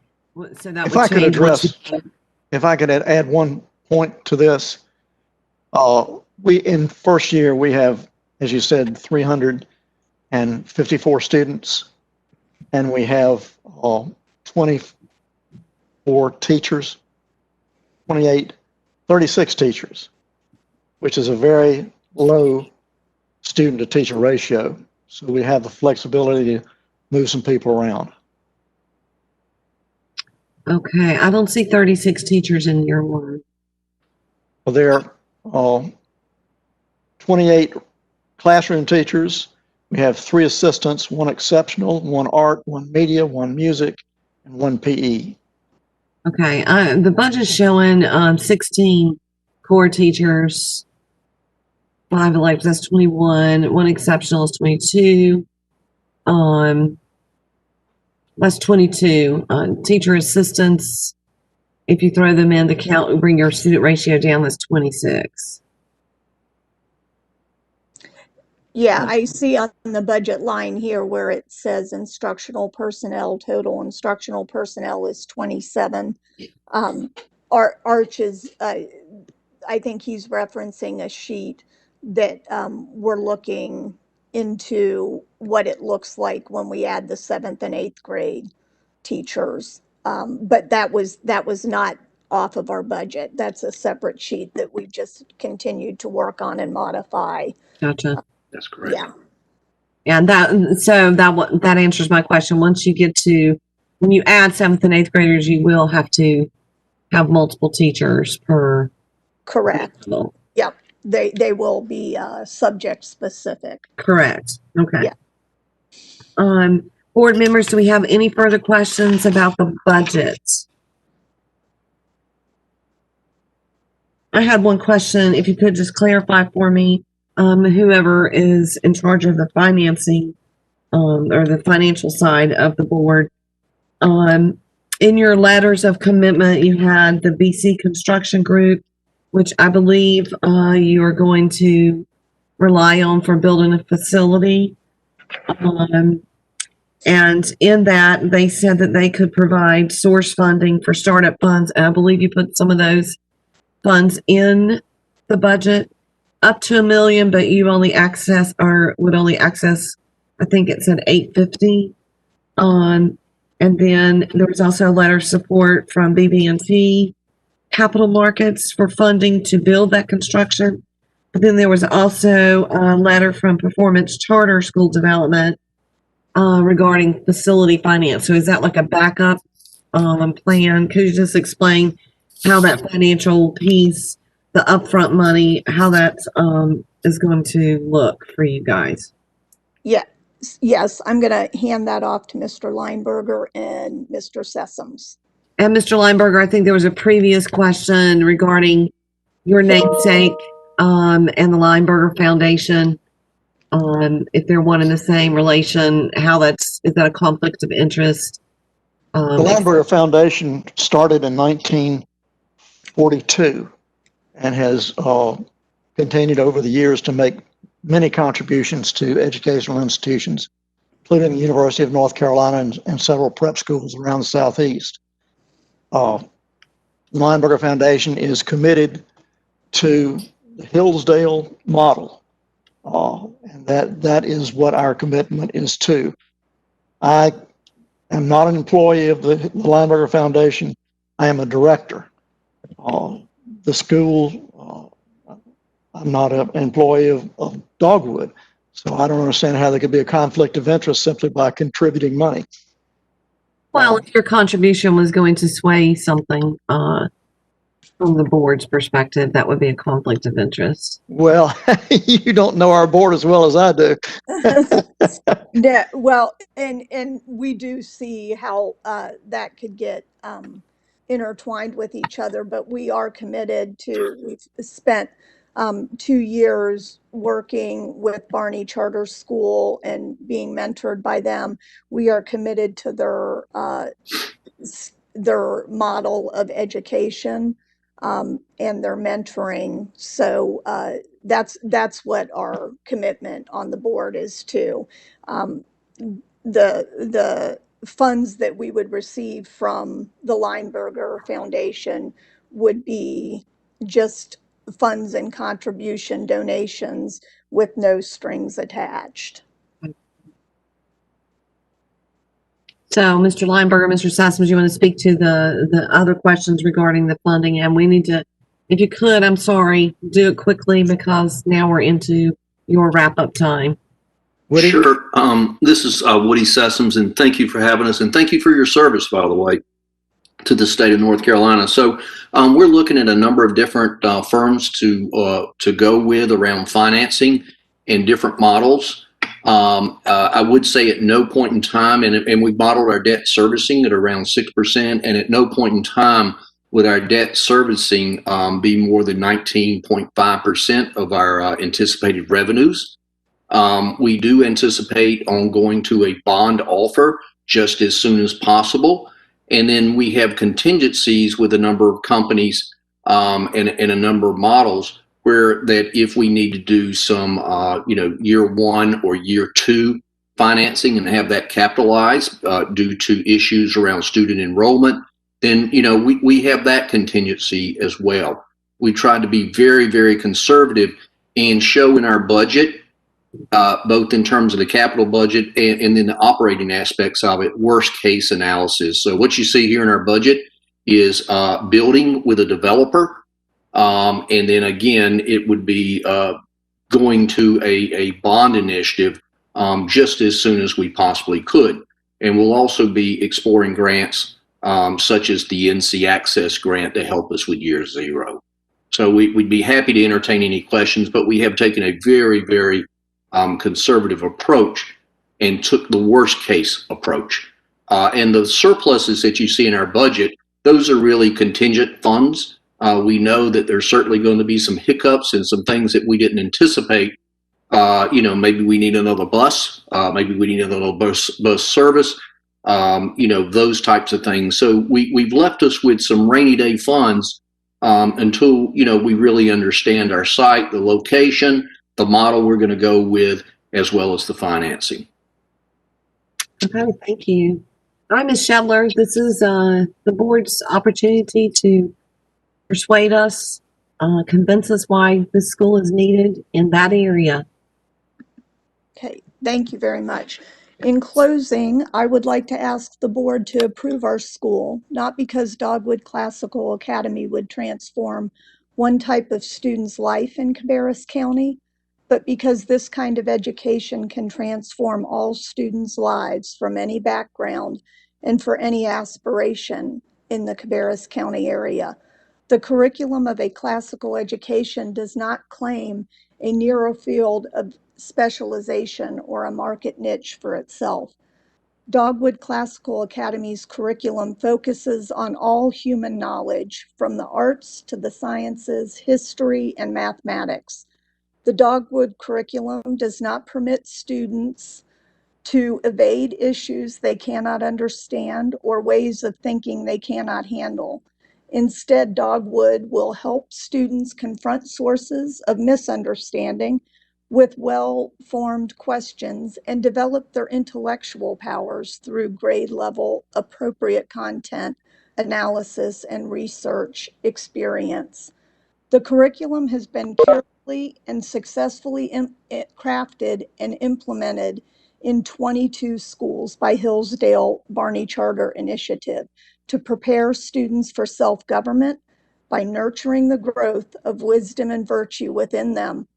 Whether you are one of the Jones children that Ms. Brem spoke of earlier, struggling to make your way through life, let alone school, an immigrant struggling to understand English, the forgotten student who is overlooked because they bring up no red flags, the advanced student who is bored with his classroom challenges, the student who loves to learn even though never from the head of the class, or the student who has made an art form out of misbehaving. Each student will learn how areas of knowledge relate to one another and how basic knowledge learned in earliest childhood is the foundation for more complex ways of knowing. Dogwood Classical Academy will guide our diverse gathering of students to value and love the work they do in early grades. The loving, respectful, supportive classroom and school environment where it is safe to ask questions and to learn will prepare them for the more complex ways of knowing they will encounter in their future. In my years of experience as a teacher, volunteer, and mother, I have run into each of the students I just talked about. As I look back over my interactions with students, I realize that all of them would have flourished at Dogwood Classical Academy. The ones that stand out to me the most are those who were full of anger. The students like Carice, who entered my first fifth grade classroom with a scowl on his face and fists balled up, ready to fight anyone or anything. Or Zeb, who stood in silent protest of written work by not completing any and scoring off the charts on his tests, as long as they were multiple choice or short answer, of course. The anger may have started at home with their living situations, like Carice's did, or at school, like Zeb's did. You could possibly find this anger in any of the types of students I listed earlier. What I've realized through my research into classical curriculum is that all of these students could have benefited from this curriculum. It would have afforded them consistency that gave them the tools they needed to understand more complex matters as they grew older. They needed a chance to be a child who had fun learning in grammar school so they could carry that love of learning and basic knowledge with them into the turbulent years of adolescence and on adulthood. This is exactly what our board witnessed when we visited Barney Charter Schools in Atlanta and Jacksonville. Students looked happy upon arrival in the morning because the culture of the school was clearly established by the administration, teachers, staff, and students, as well as the parents. The students understood and respected what their role was as a student, and they knew that the administration, teachers, and staff believed that all of them were capable of meeting high standards for behavior and academics. One of the schools opened this year in Jacksonville realized that the newly arriving students in 4th through 6th grade were far below grade level in reading. They decided to go back and implement for all of those students 4th through 6th grade the phonics program that normally is learned in K3 grades. Nobody was stigmatized by being signaled out, and all students were gaining the benefits of comprehensive foundations for literacy. The administration and teachers knew that these students needed this important part of the reading program to be successful readers and to experience success with classical curriculum. The parents and students knew that the administration and teachers believe in them enough to provide important tools that had been missed in earlier childhood educational experiences.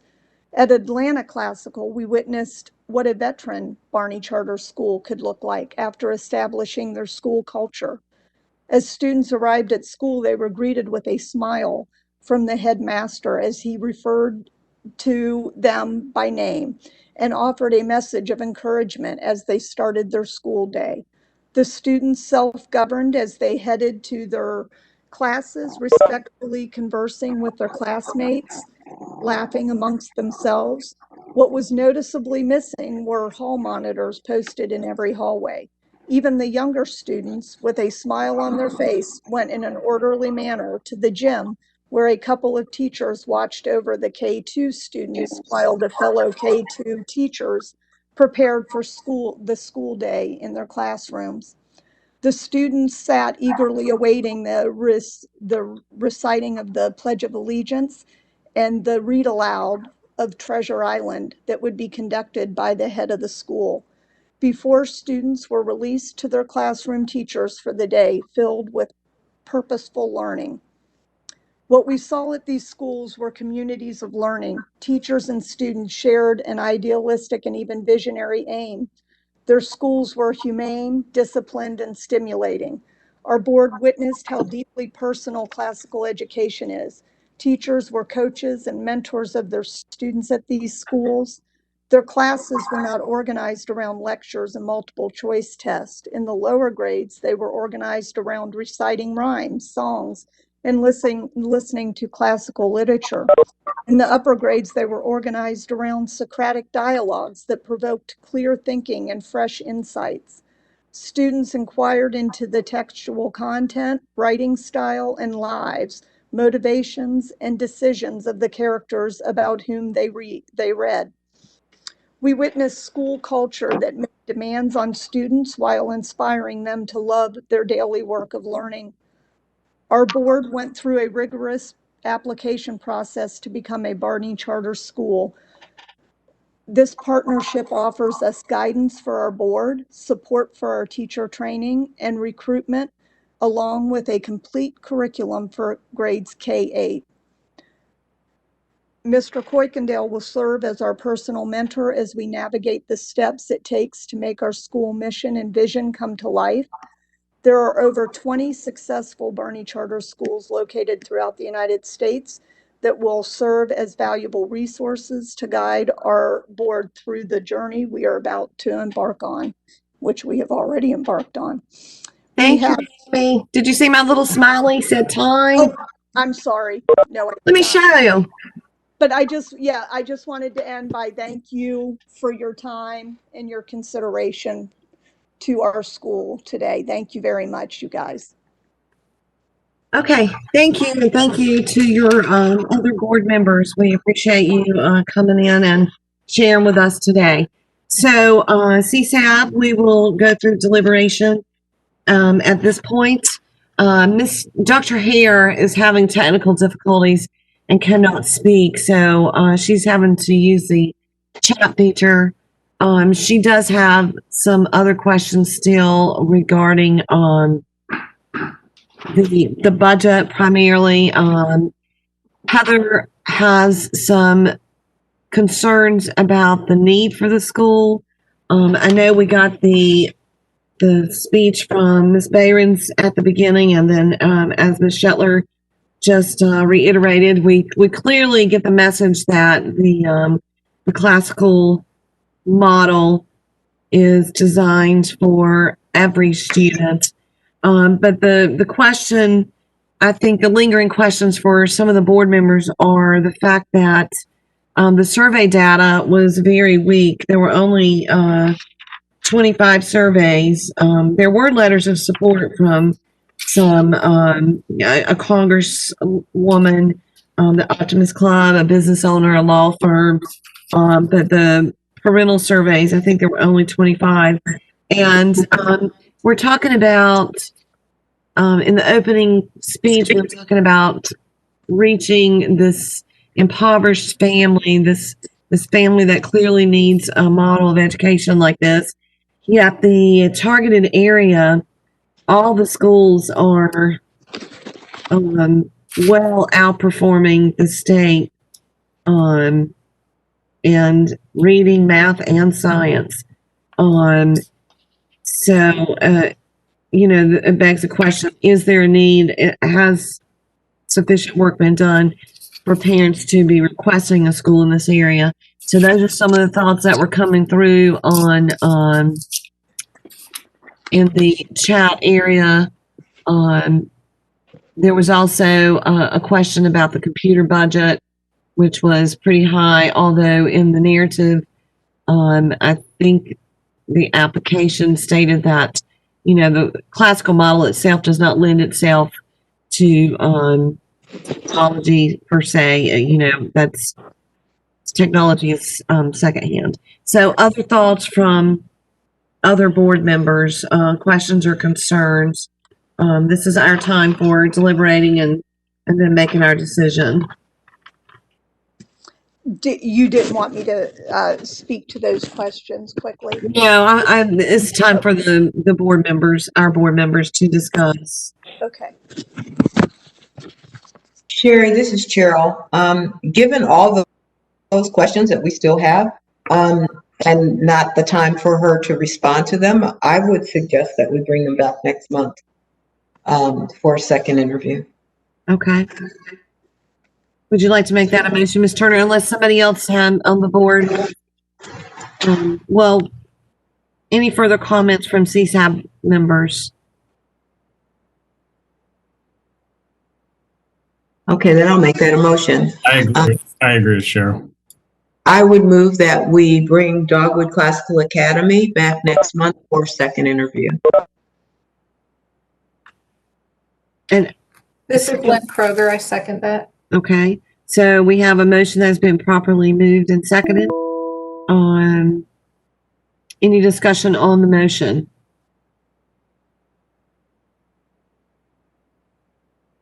Hearing none. Ashley, can we have a roll call, please? Yeah. Joel Ford.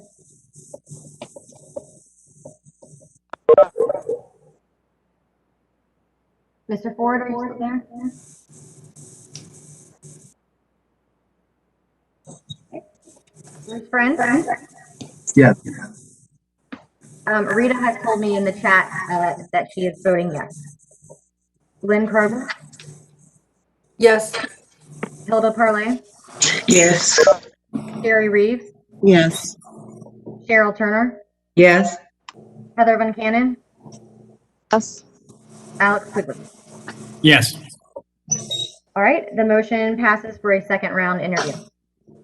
I don't, did anybody mention that Rita put in the chat that she'd like to hear their elevator speech for how they're going to explain this school to the community? No, we did not mention that. I'd like to include that in what they're prepared to do next time.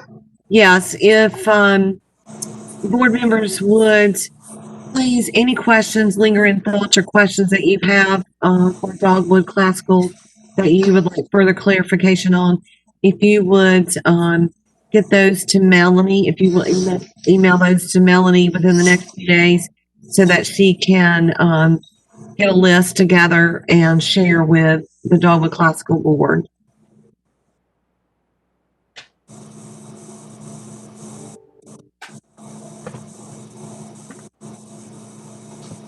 Will that work for you, Melanie?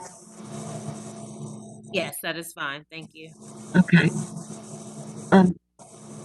So Dogwood Classical, look forward to seeing you again, hearing from you again next month, and be on the lookout for further communication from Ms. Rackley with items that we would like clarification on.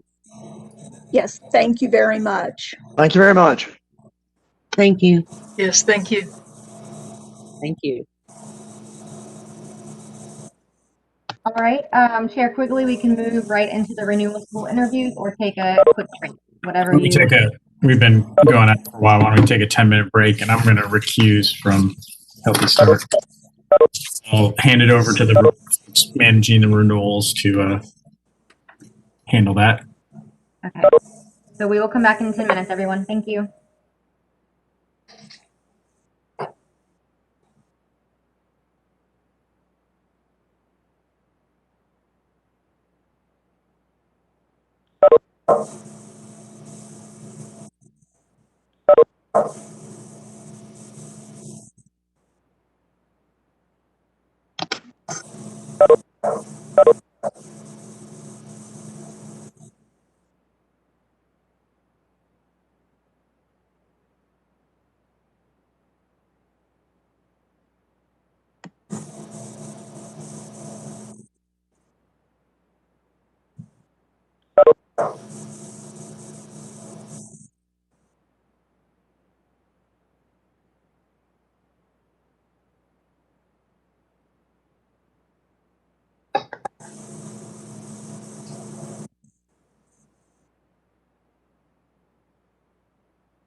All right, it's been about 10 minutes, so we should be ready to get back started, right, Melanie?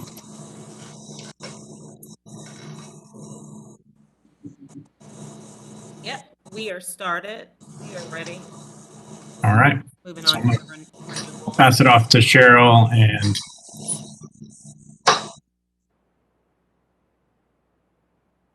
Okay, am I doing this or is Bruce doing this?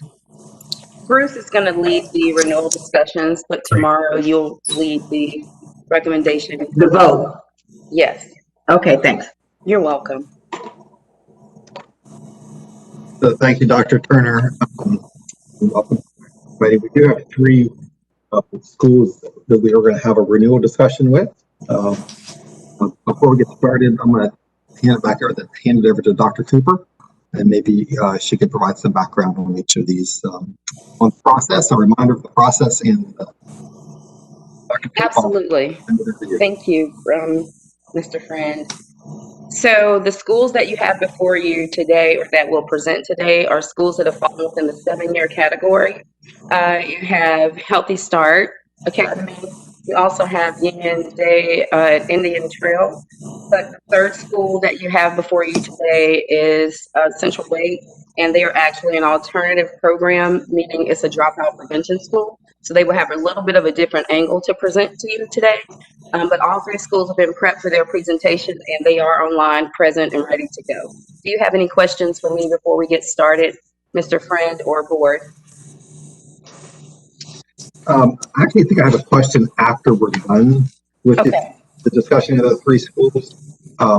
Remind me, Dr. Cooper, if we approve, if our recommendation is to move, ultimately, is to give them a 7-year, and ultimately, if the state board approves that, when would they be, under current rules, when would they be eligible for next renewal? So it would start 5 years out from now. So if they receive a 7-year, they would enter the renewal process again in 5 years, because the renewal process is a 2-year process. Okay. And for today's purposes, the schools are before you to, present their best foot forward, so to speak. So tomorrow during discussion time, you all have, that's what your discussion is going to be about. Each school, what they presented, and where you think, ultimately you want to recommend them to move forward to state board in February. Okay, then I might hold off till tomorrow. Okay, sounds good. Thank you. You're welcome. So let's go ahead and get started. And first on the list, we have representation from Healthy Start here this afternoon, and I'm going to hand it over to them as a reminder to CSAP members. You have the packet of information that was provided to us. Healthy Start has, if you look at the data, has had enrollment increases each year, so steady growth in enrollment. For the last 2 years of which there is performance data, they exceeded growth in the 3 years earlier than that they met. So with that introduction, I'm going to hand it off to who at Healthy Start is Liz Morey, the board chair. Well, good afternoon, Liz, and if you might share a little bit about our school, your school, with us, and your thoughts around the 7-year recommendation. Okay. So I have some questions for you as well. Okay. First, let me introduce on the line. I have Gwendolyn Wicker, the vice chair. We have April Twine, Michael Page, Carrie Kane, and Richard Ford. We also have 3 staff members: Veronda Hill, who's director of operations, Mr. Mack, who's our assistant principal, and Alicia Cruz, who is one of our instructional coaches and heads up our technology department. We are very excited about the significant changes that have been made at Healthy Start Academy. We have had significant improvement in our test scores, our student retention, and our staff enhancement. Although I believe we probably would have gotten a 10-year if we had the data from last year, we don't. So I am perfectly happy with the 7, considering last time we were up for renewal, we were considered only for a 3. The only thing I would like to point out is that in the performance framework, it shows that our free and reduced, our economically disadvantaged is only like 76%, when in actuality that is much higher. And I'm going to turn that over to Ms. Hill to give some feedback on that.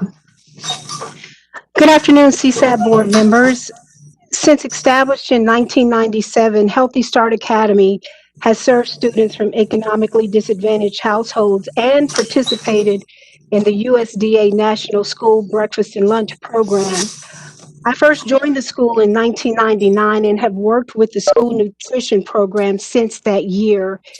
Every year, the school's economically disadvantaged percentage has consistently been over 90%, as measured by the income eligibility guidelines provided by the USDA. This number dramatically decreased when our school opted to participate as a CEP school in the 2014-15 school year, and has remained significantly under our average since then, not reaching over 80% in 7 years. This mainly due to the required use of the direct certification system. When we first discovered that our percentages were consistently below our maintained average, we chose to send home a data collection sheet with all students at the beginning of the school year to capture various student information, including household size and income.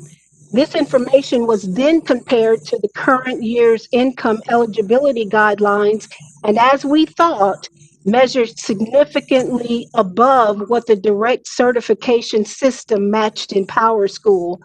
For example, in the 1920 school year, the direct certification system matched 71% of our student population. However, when we processed the data from our information forms, our calculation was 92.43%, which is more aligned with what our previous year averages and our then student population was. Currently, the direct certification system has qualified and matched 2% of our current student population. Unfortunately, due to the pandemic, we were unable to send home the data collection forms for the 2021 school year. However, our economically disadvantaged demographic remains mostly the same based on our low student attrition rate. We continue to manually search matches often, hoping to match qualifying students and thus increasing our percentage to our norm. The percentage of economically disadvantaged students that Healthy Start Academy serves is not accurately portrayed in the direct certification system for various reasons. To that end, we humbly would ask that the CSAB board note this information as you give consideration to our renewal. Additionally, I would like to share my perspective on the school's transformation over the last 3 years. As a 21-year staff member at HSA that has worked under 8 principals, I had firsthand knowledge of the impact a low-performing school has on children, parents, staff, and the community. For 18 years, despite sincere attempts, previous school administrators were unable to develop or maintain a plan of action that would bring impactful change to our school for the benefit of our scholars. As a result, student achievement suffered, faculty and staff morale suffered, and our chance to have a positive impression in our community suffered. Without a doubt, our school transformation in the last 3 years is a true testament of what effective leadership, hungry, humble, and smart teachers, and a change in school culture can do. As our overview reflects, Healthy Start Academy now has a winning recipe that positively impacts the academic growth of our students, regardless of their background.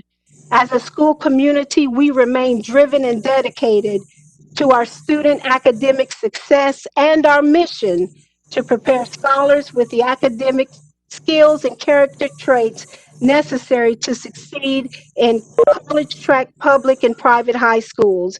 We're on our way to becoming a school of excellence, board members, and we are all excited for what is yet to come. Thank you.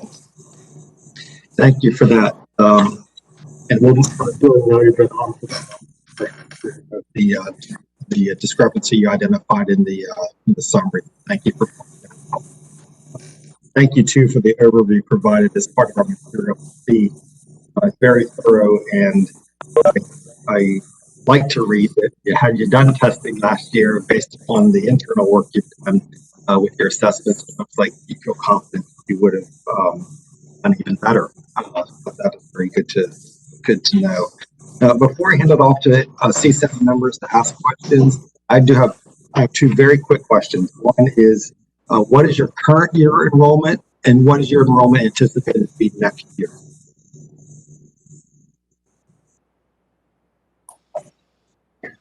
Rhonda, can you answer that, please? Certainly. Our current enrollment is 492 students,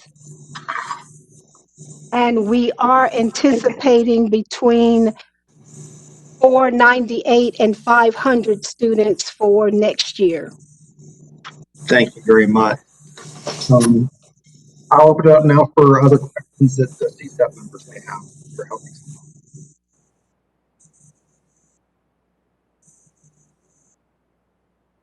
Bruce, I have a question. Go ahead, Sherry. This is Sherry. To the board, Liz and Ms. Rhonda. So you guys are one of the oldest charter institutions in North Carolina. You've been around since way back when. But it took you quite a bit of time to get the right formula, as Ms. Rhonda just mentioned. So once your great leader decides to choose a different path, have you learned something that's going to keep you on the correct projectile, even without his stellar leadership?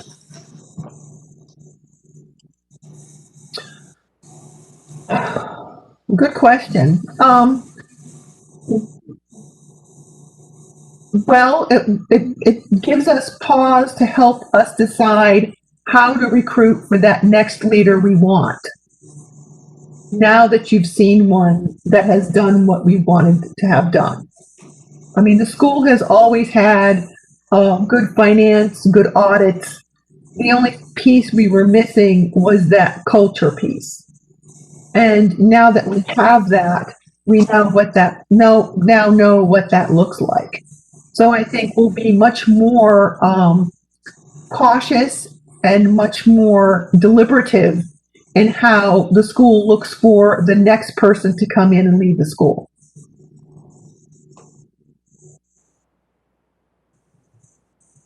Thank you. And by no means does that mean that Alex is looking for another job. I'm just trying to ascertain if you've learned a lesson. And it looks like you have. Mary, I was going to say, do you have intel that the rest of us don't know? Any other CSAB members have a question for Healthy Start? Well, hearing none, I do have a question for Dr. Cooper. If I could put you back to the line, Dr. Cooper, just to remind me again, Healthy Start's being recommended for 7. You know, they've met or exceeded growth each of the last 5 years at which there's performance data. What was the reason that they were not recommended for 10? What was it about the rubric that they didn't met? It was purely statutory.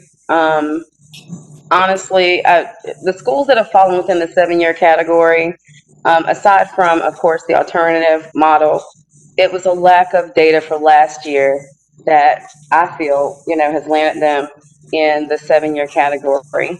But we just go straight down the line, and wherever the school fell, as far as, you know, statute's concerned, is where they landed. But yes, the 2 schools that you're here from, definitely lack of data for last year is probably the reason that they're in the 7-year category. We can't judge, of course, we don't know what would have happened last year, but looking at the trajectory of the schools and how they were performing, that would be my takeaway. Okay, thank you, Dr. Cooper, for that. One last call. Any CSAB members have any final questions for Healthy Start?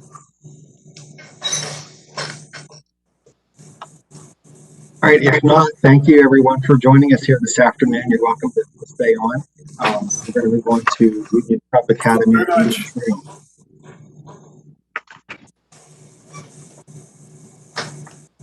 Okay, Dr. Coop, I'll send it back to you. Do you have anything you want to share specific about Union Prep? I do not. Ms. Aranda Hill did a fantastic job, and the board and you as well. So I don't have anything to add. Okay. Thank you. Review before we hand it off to representatives from Union Prep. Again, the information, thank you for the information provided to us in advance of today's meeting. Union Prep has 3 years of data that we can look at. The most recent year they met growth. Prior to that, they exceeded growth. Have been a B or C over the last 3 years for which we have data. With that information, I'm going to first hand it off to who at Union would like to say a few things about your school. We'll have 15 minutes total, so if you can maybe keep it to about 5 minutes, and then we'll open it up for questions from CSAB members. So thank you. Sure thing. Good afternoon, everybody. My name is Allison Simpson. I am the principal at Union Prep. Joining me on the call today are several board members. We have Trisha Green, Chipper Long, Nicole Blevins, and Stephanie Gossert, who are with me on the call. So the Office of Charter School conducted our in-person visit right before COVID hit last year. It was a very positive experience for all of us. We were able to highlight the good work we're doing for our students and show off our safe and inclusive learning environment. We reviewed at that time the rubric for the charter renewal and realized that because of the lack of data, we were not going to qualify for the 10-year charter renewal, that in fact we would qualify for 7, for consideration of 7. However, we were on track to meet our goals for the school year. So we didn't have that opportunity to shine. So looking at our overall EOG data, one of the areas in which we didn't qualify for the 10-year because we needed last year's data was in overall proficiency when compared to our local LEA. We are in Union County, which is a very strong school district. But in comparing our overall proficiency to Union County, we do fall a little bit short. But if you break that down and look at our subgroups, you can see that we actually outperform not only Union County, but the state as well. I'm proud of that. I'm sorry. That's okay. So if you look at our EOG data by the subgroups, you get to see more of the picture. UPA exceeds both Union County and the state in student learning for economically disadvantaged students, Black students, and Hispanic students. Furthermore, we exceed the state proficiency in every single subgroup. This data aligns to our beliefs and practices that at UPA, it doesn't matter how much your family makes, what ethnicity you are, how you learn, or what language you speak, you receive opportunities to succeed. So last year we missed the chance to show that our students were still growing and increasing their proficiency. Even though we moved to a mobile learning model last year, we didn't stop our teaching. Our teachers continued to teach rigor and urgency through the end of the year. This is evidenced by our fall BOG scores. You'll see that 39% of our third grade students this year in the fall tested proficient. And this is a true reflection of the capacity building and learning that we did in our K-2, even when we went to mobile learning. So I use that as evidence to say that we were on track to reach the data points that we needed to earn the 10-year charter renewal consideration. Let's see. So you can take a look at the enrollment trends. They've increased every year significantly. We do currently have a waiting list. We have upwards of 300 students who have applied for seats for next year. We started our re-enrollment or recommitment of our seats, and it's been less than a week. We already have 80% of our students who have recommitted for next year. Our school has a good reputation in the community. We are a place that is known as inclusive and safe, that does right by kids. And we also attract really good teachers. So thank you for taking the time to consider our charter renewal, and I'm happy to answer any questions you might have. Thank you for that. I appreciate your insights there and sharing. Same question for you that I asked the previous school. What's your current enrollment and what is your predicted enrollment next year? Yeah, so we're at 1045 this year, current enrollment. For next year, we're looking to add students. We've actually applied for adding 9th grade. DPI has approved us to add 9th grade for next year. We're just kind of waiting to see if that's something that our board decides to move forward with. But we would be over 1,100 next year. Mm-hmm. Thank you for that. CSAB members, any questions for folks at Union Prep? So Bruce, if I'm looking at the subgroup data correctly, it's the white subgroup that was the one that fell short. Is that correct, Allison? Yeah, our white students and Asian students and 2 or more races were not up to par with the county that we're in, but did pass the state standard. Yeah, I mean they're clearly doing well. It's 74% proficiency. So kudos to you. I gave Alex a shout out, so kudos to you also. How long have you been with Union Prep? I opened the school 5 years ago.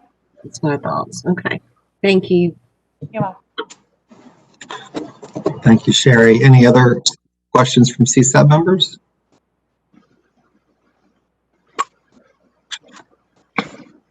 Okay, well, hearing none, Ms. Simpson and team, keep up the good work, and we appreciate your time here this afternoon.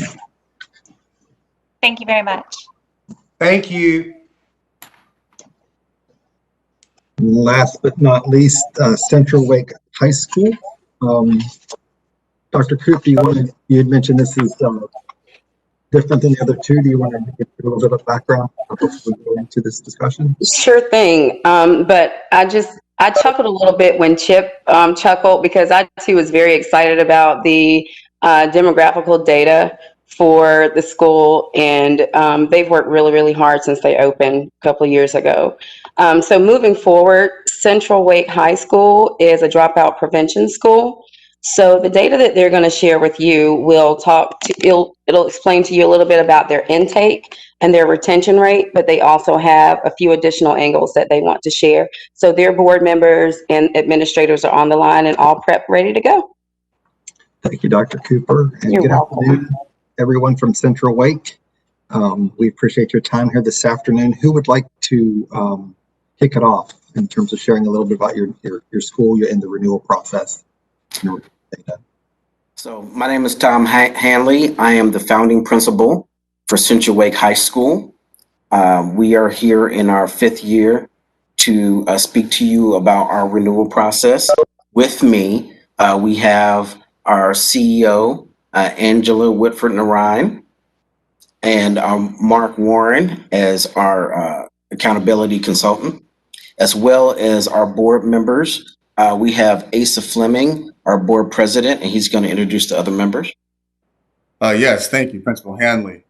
As he said, my name is Asa Fleming. I am the founding treasurer of this Central Wake High School, now serving as the president. I have Michael Byers on here as the vice president, LJ Yarborough as the secretary, our treasurer, Deneen McKinnon, sends her apologies, could not make it, as Marie Gowdy, which is one of our board members. We also have on this presentation on the call here, Chris Sinclair, who is a board member, Dr. Antonio Carr, and Dexter Hubert. We're all very happy and excited for what we're doing here for our students. We are committed and passionate about helping these students avoid dropping out and thriving and becoming positive and successful members of society. Back to you, Mr. Thank you, Mr. President. Before I get started, I'm going to ask our CEO to speak to a little bit about how we got here. Angela? Yeah, thank you, Mr. Hanley, and thank you, members of the board and DPI staff. We really appreciate the opportunity to speak to you today.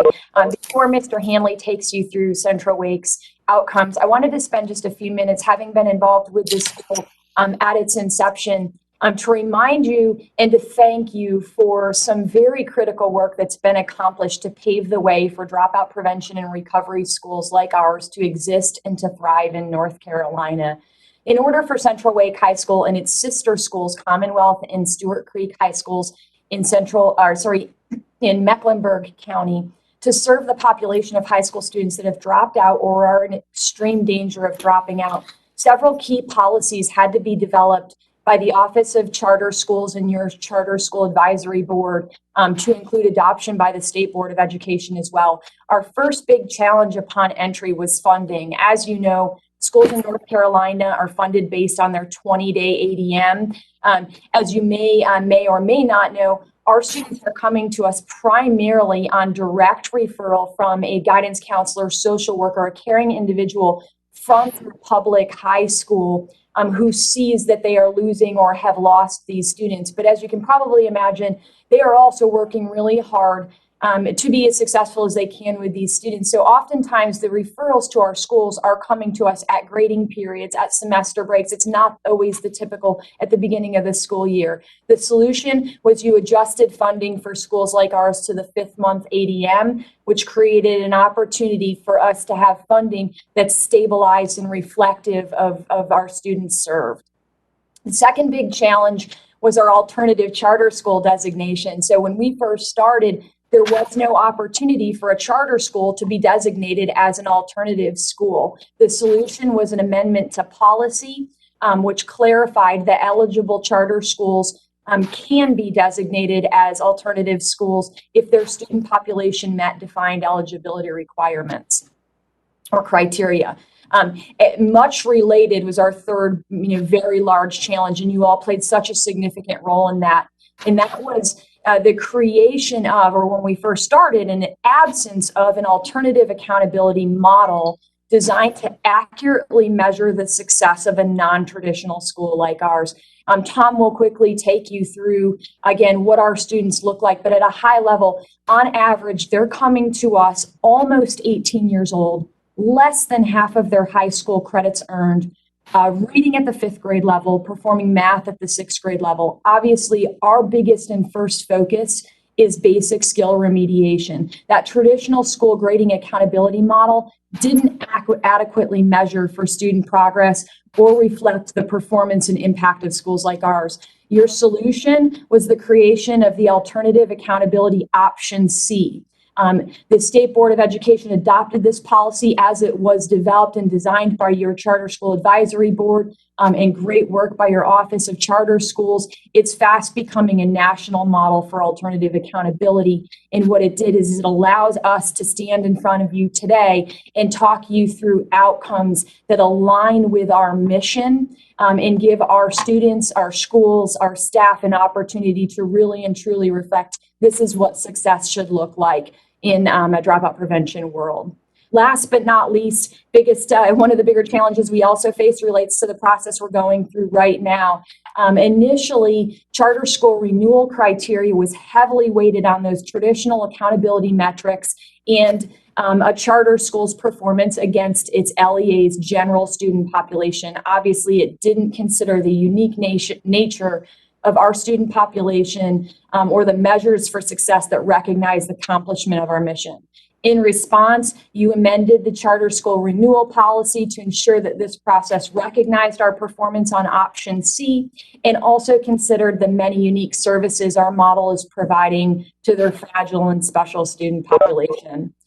As a result, Central Wake sister campuses, in Charlotte, each received 7-year renewals at their time of renewal. And not only was this a significant point of pride for those schools, but most importantly, it sent a clear message to our students, our families, and our graduates that their accomplishments were valued and recognized.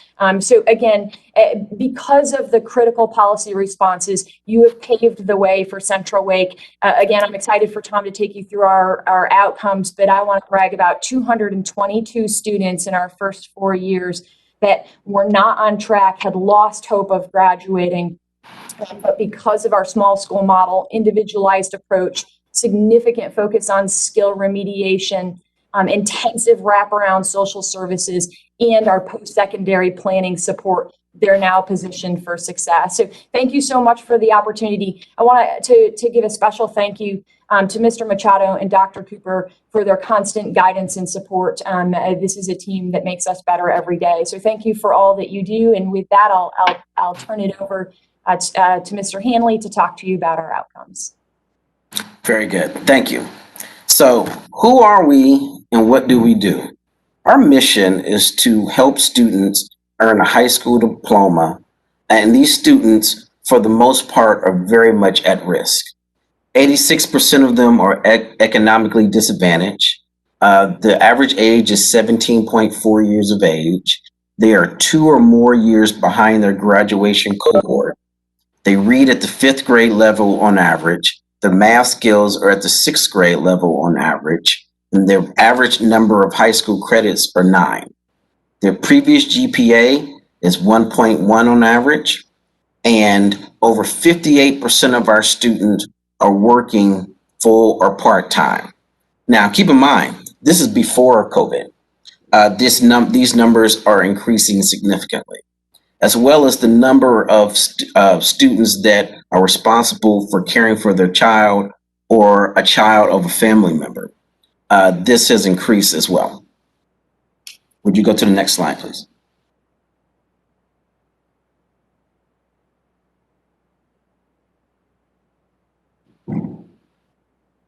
Would you scroll up, please? Oh, thank you. Our program is based upon flexible scheduling. So that means that our students can come in one of 2 different sessions throughout the day. They can come in the morning between 7:30 and 11:30, or in the afternoon between 12 and 4. That is incredibly important for our students to have so many other responsibilities to take care of. We are a self-paced, mastery-based learning environment. Students can work at their own pace in order to gain the skills that they need to gain to graduate. We have blended instruction. So we have direct instruction as well as online instruction. And as Ms. Noreen spoke before, there's an intense focus around wraparound social services. What we notice is that when the students arrive here, there's more than just basic skills remediation that they need. There are real reasons why these students were not successful in a traditional setting. And so we address those right away. We also address their plans for the future. What are their post-graduation plans? What do you want to be when you grow up? And how can we help you get there? And from day one, we start working on a transition plan for the students so that we can help them achieve those goals, whether it be college or military, trade school, or the world of work. We start on those directly out of the gate. Scroll up, please. As you can see, our enrollment has increased each year of existence and is increasing again this year, as well as our continued and graduation rates. So if you take a look at our chart here, you'll see that last year we had over 73% of our students that either continued to attend or graduated from our program. Another significant number is in that last column. If you take a look at the number of students that stop attending and then return the next school year, you'll see that, for a number of reasons, a student may stop attending, but what we notice is that for the most part, they come back. So students have found value in our program, and although life may begin to get in the way, they understand that a high school diploma is incredibly important, that our program can help them get that, and they come back to our program in order to achieve that. Next slide, please. And as Ms. Noreen has spoken, we have worked very hard to make sure that not only are we taking care of some of the things that are not tangible, we are taking care of a lot of the things that are holding us accountable for making sure that we are a fantastic program. We have consistently achieved or exceeded our targets on our state accountability metrics every year. Our annual performance targets include student achievement on math and English EOC exams, annual reading growth, annual math growth, increased successful high school earning rates, credit earning rates, improved GPA, and high levels of student satisfaction.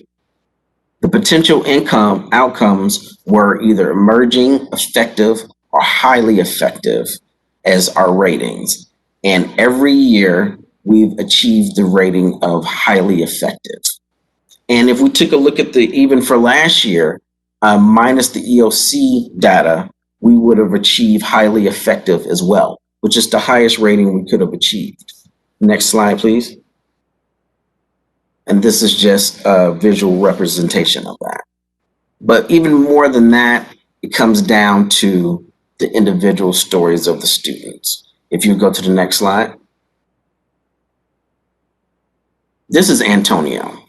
When Antonio first arrived, he was struggling.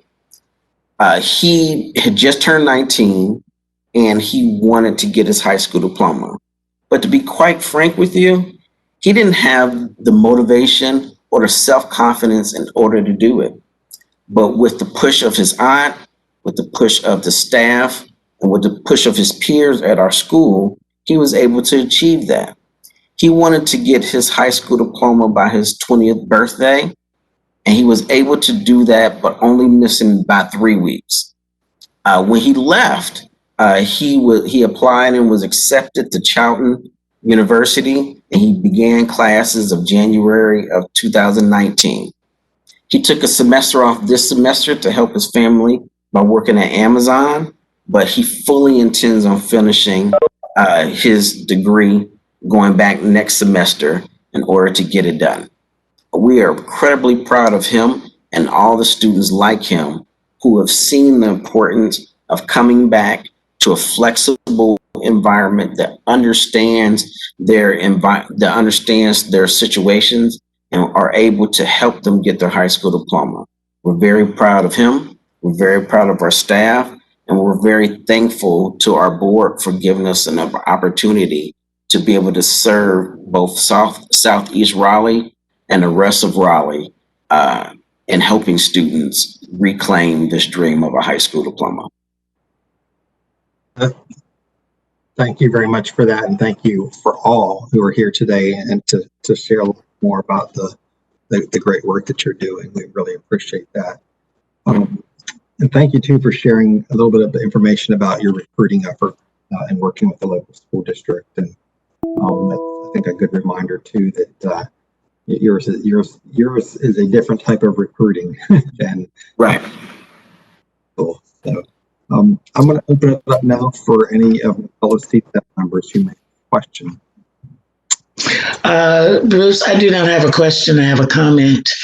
This has been very heartwarming for me. This is a great way to have ended our meeting for today. I commend all of you affiliated with the school. And Mr. Asa, maybe I run into you at RRAR. Thank you for the work that you're doing. And this is the epitome of school of choice being for the sake of all of our children. Thank you. I'm very emotional. Thank you. Thank you. Thank you. Bruce, I just had a really quick question for Mr. Hanley. Yes, ma'am. I know, this is Sherry, by the way. I know that in the regular, if you will, charter school, we've been greatly impacted by COVID. Can you just give us a little idea of how the pandemic has affected you and your students? So what we've noticed is that we've had to definitely think outside the box. Now, when the pandemic hit, we were very fortunate to be able to have a curriculum that was as flexible as it was, so that we could just hit a button and they're able to access their same curriculum from home. But also, we took a look at what is really important for our student. And what we noticed is that the one-on-one instruction was still very much important for our students. So one thing that's a little different that we are able to do is we're still able to offer one-on-one instruction, one-on-one counseling, and one-on-one therapy for our students that are attending our schools. So they're able to schedule an appointment to come into the building. We make sure that it's very much a clean and safe environment, and they're able to come and get one-on-one tutoring, one-on-one assistance. They're able to still meet with our social workers and our counselors to be able to remove the barriers that they need to remove and still keep it in a safe environment. We also noticed that some of our students are working a little bit more. So because they're able to access online, it becomes very flexible for them to be able to do that and still work. Another thing that we instituted this year specifically was an online parent portal where we're able to meet with the parents and the students and have meetings on a regular basis to discuss progress monitoring with our students and their parents. This is something that we did in person before, but what we noticed is that now that we can do the meetings via Zoom, we have a large amount of parents that are able to now attend the meetings. Before, they had to take off work, they had to drive up here, they had to drive back and meet with us. Now they're able to take a quick break at work, do a 30 to 40-minute meeting with us, dig really into what's going on with the student, their progress and how they're doing, whether or not they need any additional support, and then get back to work. That's real. This, although this is not how we would have foresaw us doing education, it's actually been a benefit just for that peace with the students. They're really able to really understand, and the parents are able to understand exactly where their student stands. Even after all of this stuff goes away, this is one thing that we're going to continue to do.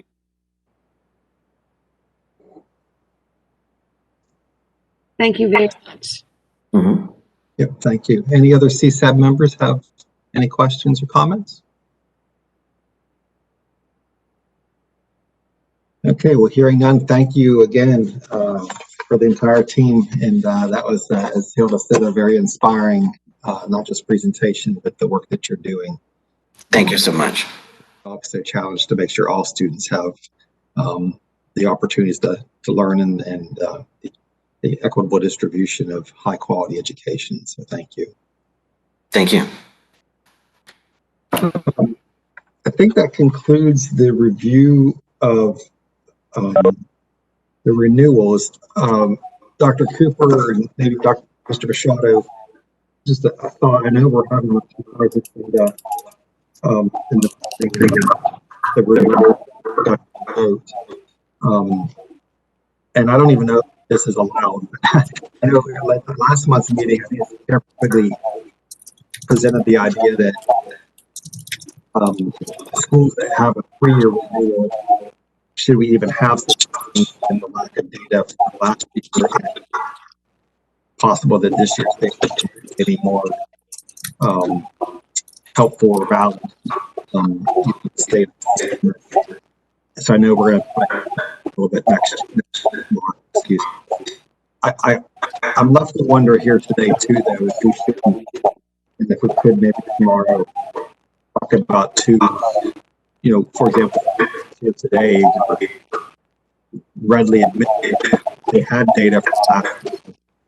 They sound probably qualified for a 10-year renewal, and I didn't hear from these schools a petition for the 10-year per se, but am wondering that if it's even allowed, that if they get their 7-year renewal as recommended, if they do have data over the next year or 2 years before the 5-year process, before they come back before us, could they come back and petition CSAB for a 10-year renewal prior to that 5-year window that they normally would have to wait? So I don't know if we need to answer that now, and or debate that. I don't even know if it's allowed, but I want to, because it does seem like these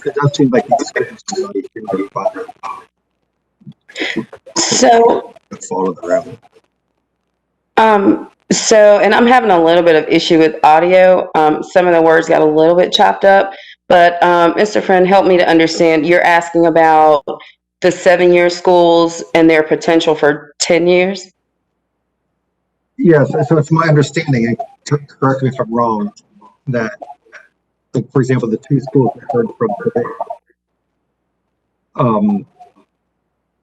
it seems as though they were tracking that if they would have been able to use last year's test scores, they probably would have qualified for 10 years. Right. So because of the lack of academic data. So I'm just wondering, given that, and not suggesting that we change the recommendations in tomorrow if we vote, but if they can come back to us with solid academic data at some point before the next review cycle. So tomorrow's discussion, that is what it's totally designed for you all as a board to talk about each individual school and to see, where you agree that they should fall, what they should receive as far as your recommendation. So all of that is on the table for tomorrow's discussion. And as far as the 5-year schools, that is also something that you'll talk about tomorrow. Having a 3-year renewal means that a school will come back to you in a year and about 4 or 5 months, which means they won't have any more data for you than they had today if they received a 3-year, which is why that 5-year discussion is also on the table for tomorrow. So all of that can be discussed, and you all as a board come together and make recommendations on schools based on what you feel collectively is the correct decision to move them forward. So whatever has been presented to you from our office, that is a baseline of where they fall within the recommendations based on statute. However, the discussion is up to you all, and the utilization of the guidelines is up to you all as a board as to where you recommend them. Did I answer your question? Yeah, thank you. That you did. You're welcome. Dr. Cooper. Okay. I look forward to the discussion tomorrow on both of those. Absolutely. Let me know if you have any additional questions. I think this segment's done. Dave, are we sending it back to you? Or to Alex, I guess I should say. Yeah. So. Yeah, I think we're sending it back to Alex. All right. Thank you, everyone. A little bit behind today, but we're able to take a few minutes to celebrate Joe and really allow time for that, us to all really share from our hearts. So appreciate that. And good work today.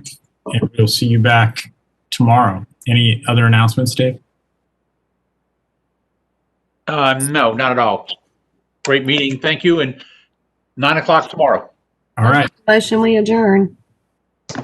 Bye. I second that. All in favor? Thank you, everyone. Sherry, bye.